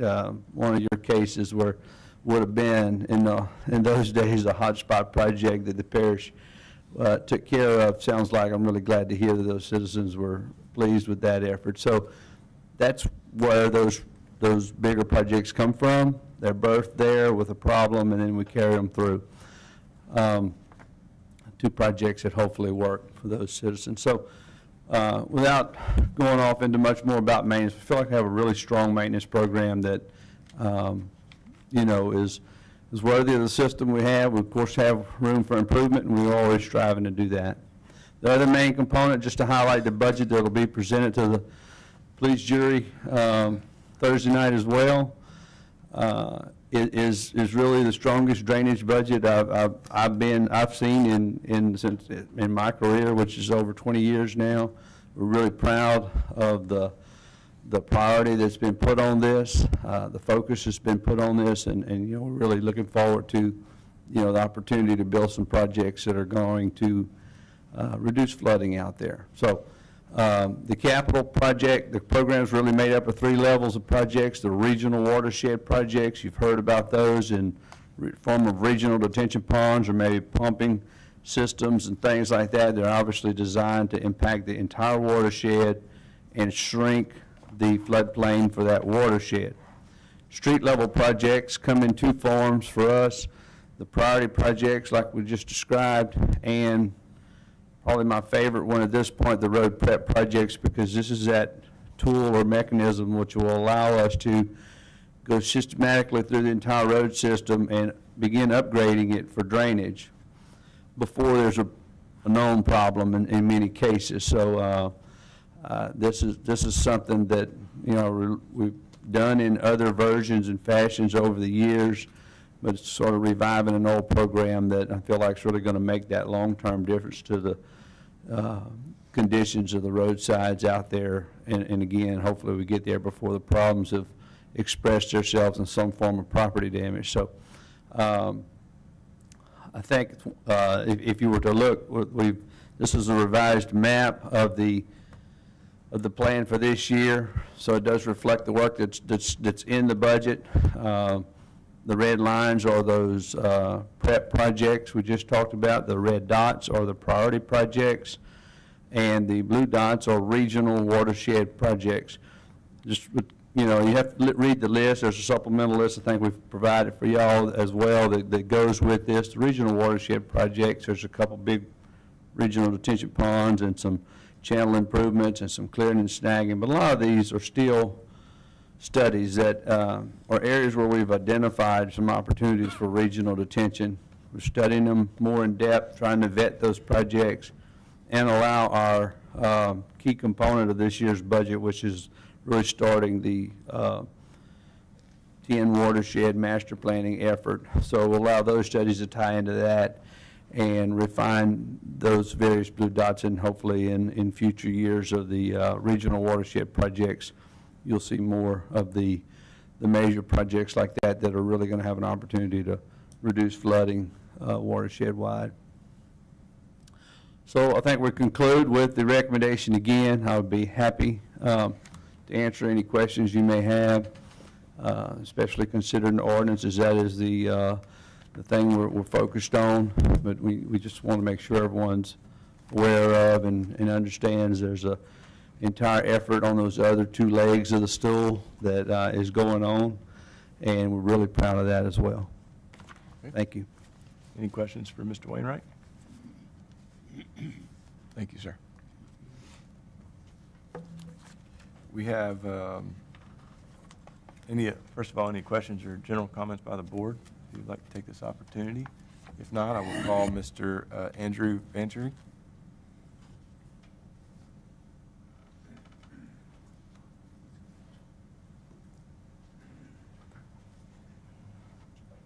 Excuse me. Andrew Vancherry, 1424 Ryan Street, Lake Charles. Good evening, members of the Parish Planning and Zoning Board and members of the staff. I know that there's been a lot of conversation regarding the technical aspects of the proposed parish drainage plan and a lot of questions. One of the things that I wanted to bring to your attention is, one, to raise a couple of questions. If there are new costs or fees involved, how much is this going to cost, and who's going to pay for implementation of some of these new initiatives that we need? I'm not here to question the needs for drainage solutions. It's readily apparent in just about any rain event lasting longer than 30 minutes. What I am here for is to provide some relevant information for your consideration. 4 of our 8 gravity drainage districts in their 2015 audited financial statements showed a collective $34.5 million in current assets. Of those, districts 4 and 5 have over $22.5 million in cash or investment accounts. And districts 2, 4, 5, and 7 have 6.8 years of operating cash reserves, not inclusive of capital outlays, which vary from year to year. Districts 4 and 5 have a property tax base of over $1.6 billion that generate total taxes levied at just under $8.2 million per year. About 10 months ago, Lakeside Bank commissioned my firm, as well as our sister firm, to conduct a study to evaluate market trends in real estate in Calcasieu Parish. And we evaluated many aspects of the real estate market, but I want to call to your attention 2 key components of that. New residential construction. In the last 2.5 years, single-family residential construction in Lake Charles and the unincorporated parish was valued at $368 million, not including the value of the residential lots. We know that homestead exemption will reduce the tax base, but when you add the value of the lots, the headline number above of $368 million will only be reduced marginally. So that's $368 million of property, new property going on the tax rolls. Okay.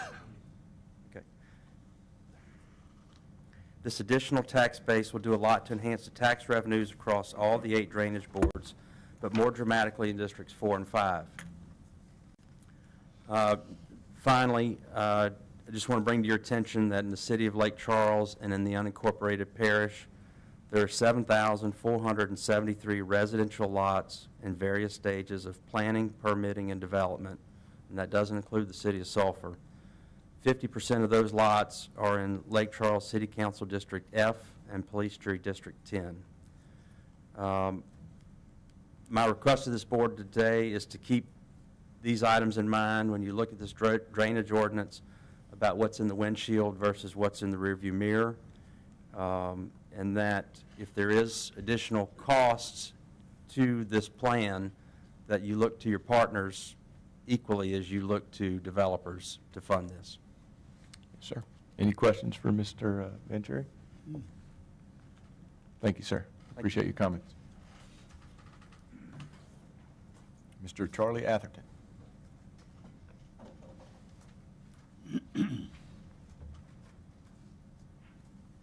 Charlie Atherton, 122 Vine Street. We very much appreciate the opportunity to make some comments. All the general public is looking for is the best plan possible. And what the public would ask for you to do tonight is to put an amendment on your approval of these ordinances, just like I think Mr. Little had been to several of these meetings, and I believe the majority of the public and some of the jurors are concerned that as we speak in the implementation of these ordinances, that the parish currently has a parish-wide watershed planning and strategic and analysis ongoing with Feimster Maker. So what we're asking is that when you approve the ordinances, you condition the implementation to hold off until you get all of this information back that we, the public, are paying for right now, that is all about and in support of the current ordinances.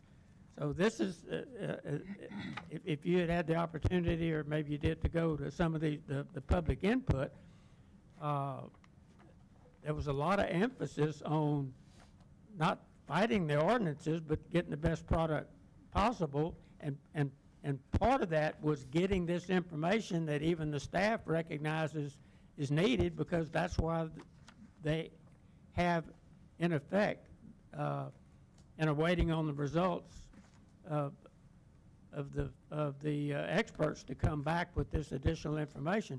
So we're just simply asking that you qualify your approval of these ordinances on getting all of the available information back. And part of that is that the public was interested in. I mean, I don't want to bother you with the entire proposal, but part of it speaks to providing a drainage improvement plan.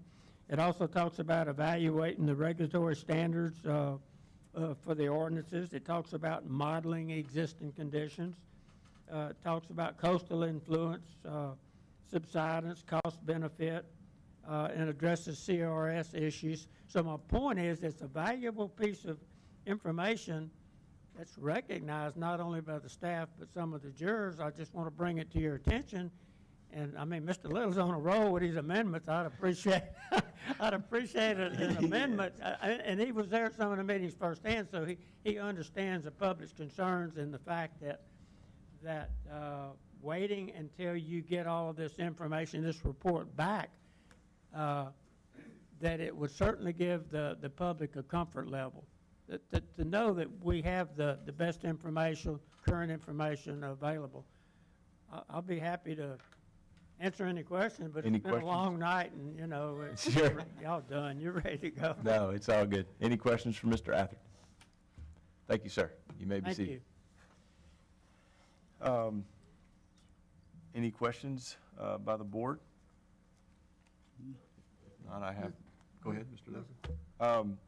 If anyone with staff, you may be seated, Mr. Atherton. I was waiting for the amendment. Okay.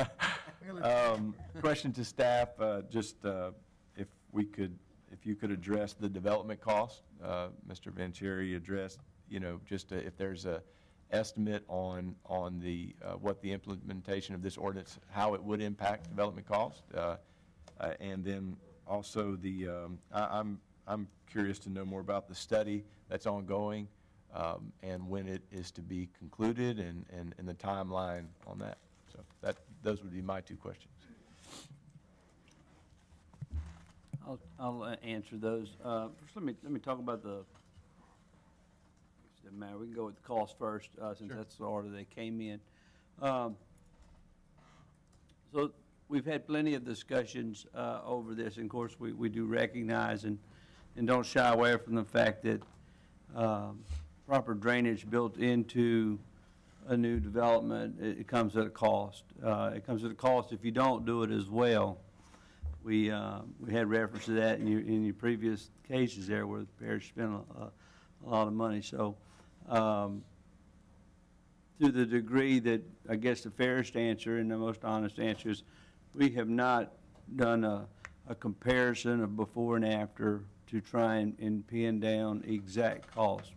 What we have talked about on numerous cases, though, is what you're looking at in terms of the ordinance changes, the fundamental things where you're building a better detention pond, you're incorporating field mitigation into the development so that you're not filling in your flood zone, and really we're building to a freeboard standard where in a natural disaster, homes are protected as that last line of defense.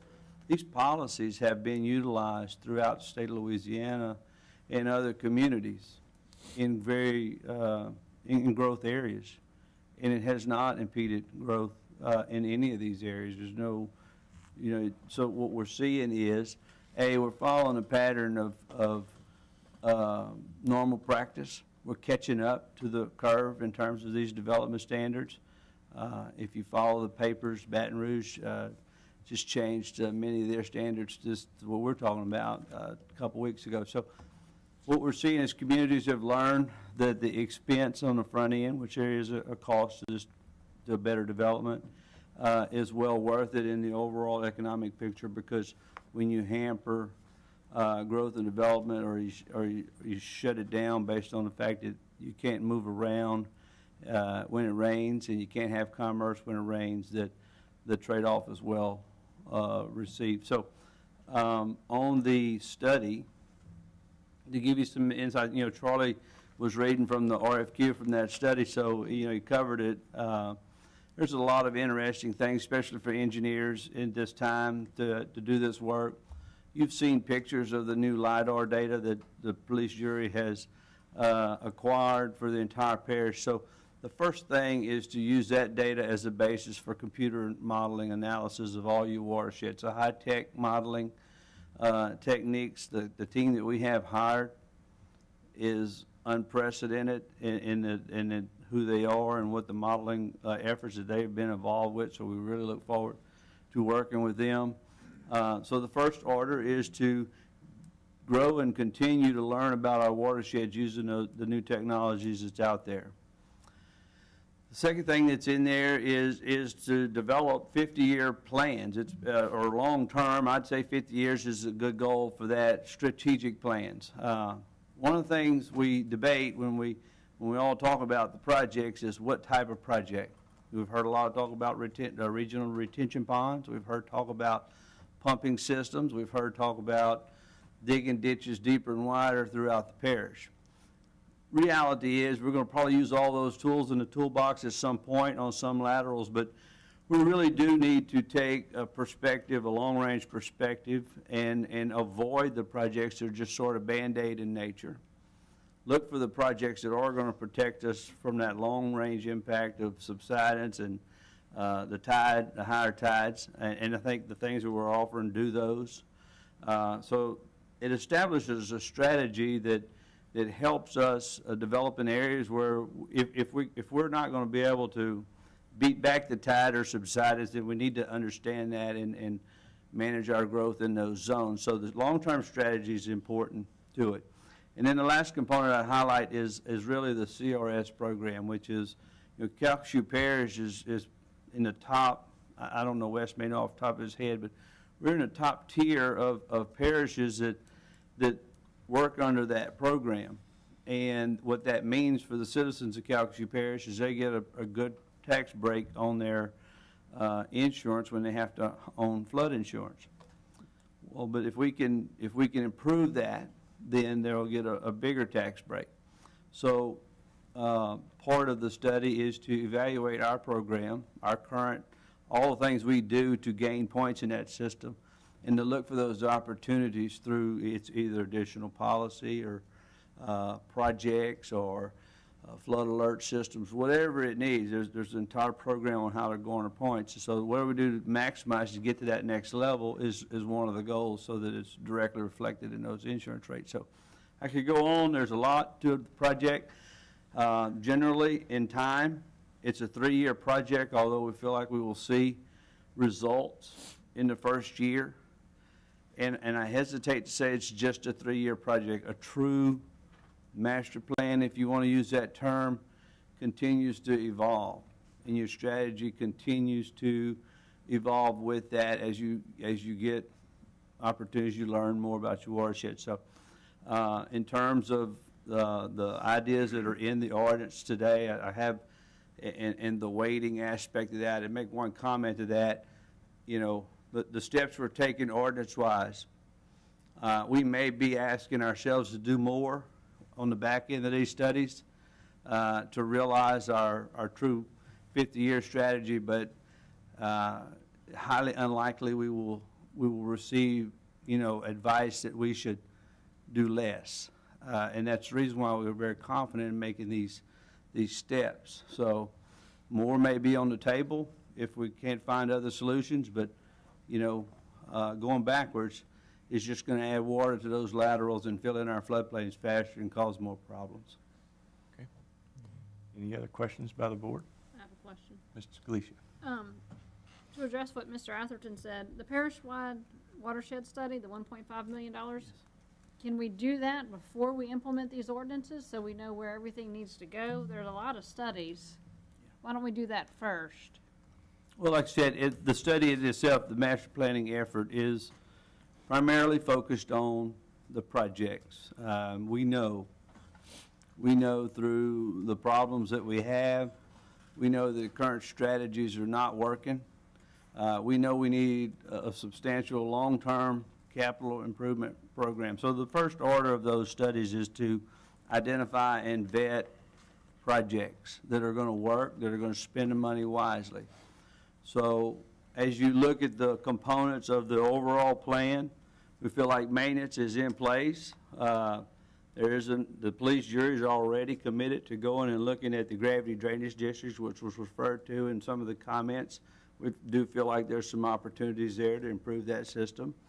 But to wait on the ordinances is really just, you know, I've made a number of bad, I guess, examples over the years, but to use a medical one is sort of, why not, you know, why wait on going on a diet, or why wait on working out when I can, you know, I'm going to do the surgery later, or I'm going to do something else, a magic thing later. So you need to start now eliminating the problem that is causing your problem, which the key component, and as we went around all the public meetings, was that we've identified where the problem comes from. It comes from new runoff being added to the system.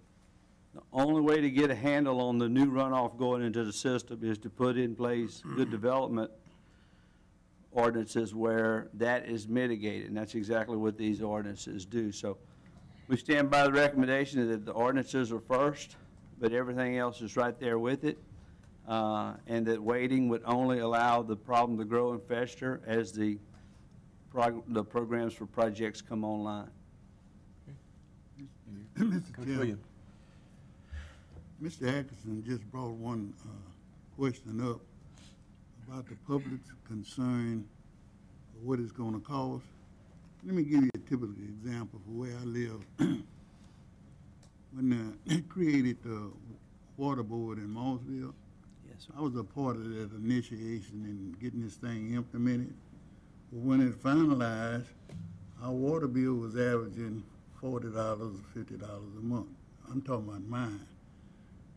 The parish took over that system, and now my bill averaged from $80 to $90 a month.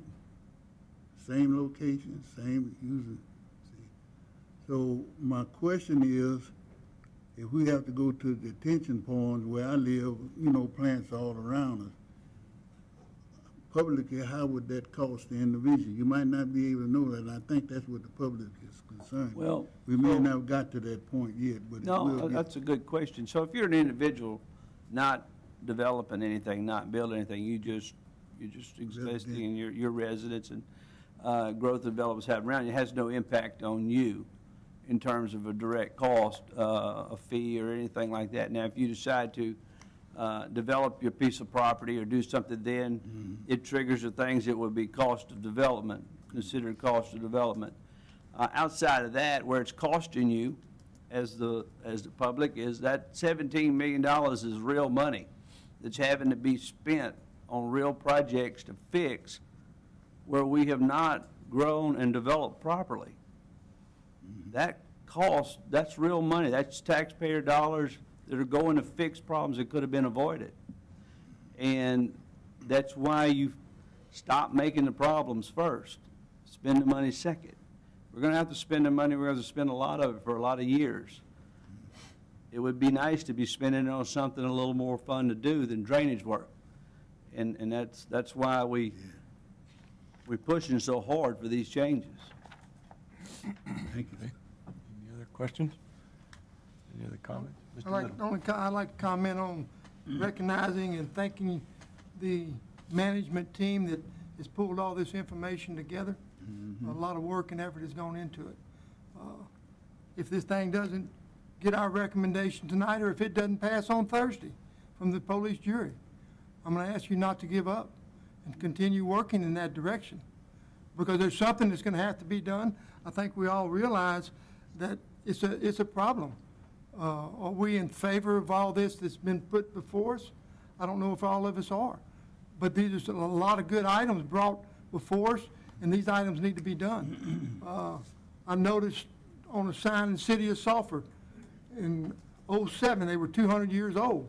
So all this stuff has been developing to get to where we are in 200 years. I would think probably the last 20 years has got us to where we are today with the problems we have. The last 10 years has got us even there quicker. Something needs to be done to protect us, and the public is looking for information and wanting help to get there. Not sure, if this thing doesn't pass here, I know that with the leaders that we have running this parish today, that we will come up with something that the public is going to want to bite into and support 100%. 51% of the people that's living out in the rural areas of Calcasieu Parish, will this ordinance help them? I don't know. I know it's going to help the majority, the 50% that's going to be here 20 years from now, because of the growth that the gentleman mentioned a while ago of so many lots and everything growing. But I'd just like to comment to thank y'all very much for your diligence and your efforts bringing this thing before this board and before the police jury on Thursday night. Mr. Wainwright. I'd like to make one comment, and I thank you for those comments, and I'm glad to hear that we look forward to things. So there is one idea out there that these ordinances do not help you immediately, and I've probably been guilty of answering that wrong myself. I may have mentioned that to y'all before, but if you're an existing property, and y'all deal with this directly, deal with several cases tonight. If you're one of those cases where that development's on your doorstep, these ordinances will begin helping you immediately. And I mean, every one of the cases there that had people trying to find a way to resolve their issue, many of them were using drainage as the reason. And again, for those that may suggest this doesn't have an immediate impact, if you're one of those homes or you're one of those neighbors to those projects, it will have an immediate impact. Thank you. Any other questions or comments by the board? Okay. Ms. Christie, let's do a roll call vote. Mr. Smith.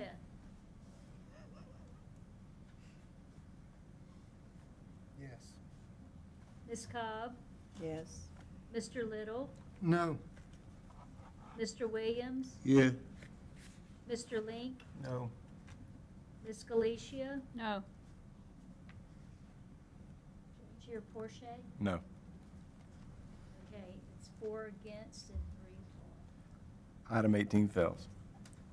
Item 19, advised that the police jury took the following action on October 19, 2017, with reference to the recommendation of the Planning and Zoning Board from October 17, 2017 meeting. Applicant Cypress at Highway 27 South, Planning and Zoning Board passed and the police jury upheld. Applicant J-Dad at location Common Street, that was deferred and the police jury upheld. Item 20, advised that the next regularly scheduled Planning and Zoning meeting will be held on Tuesday, December 19, 2017 in the police jury meeting room. I will entertain a motion to adjourn. So moved. Got a motion by Ms. Cobb and a second by Mr. Little. We are adjourned.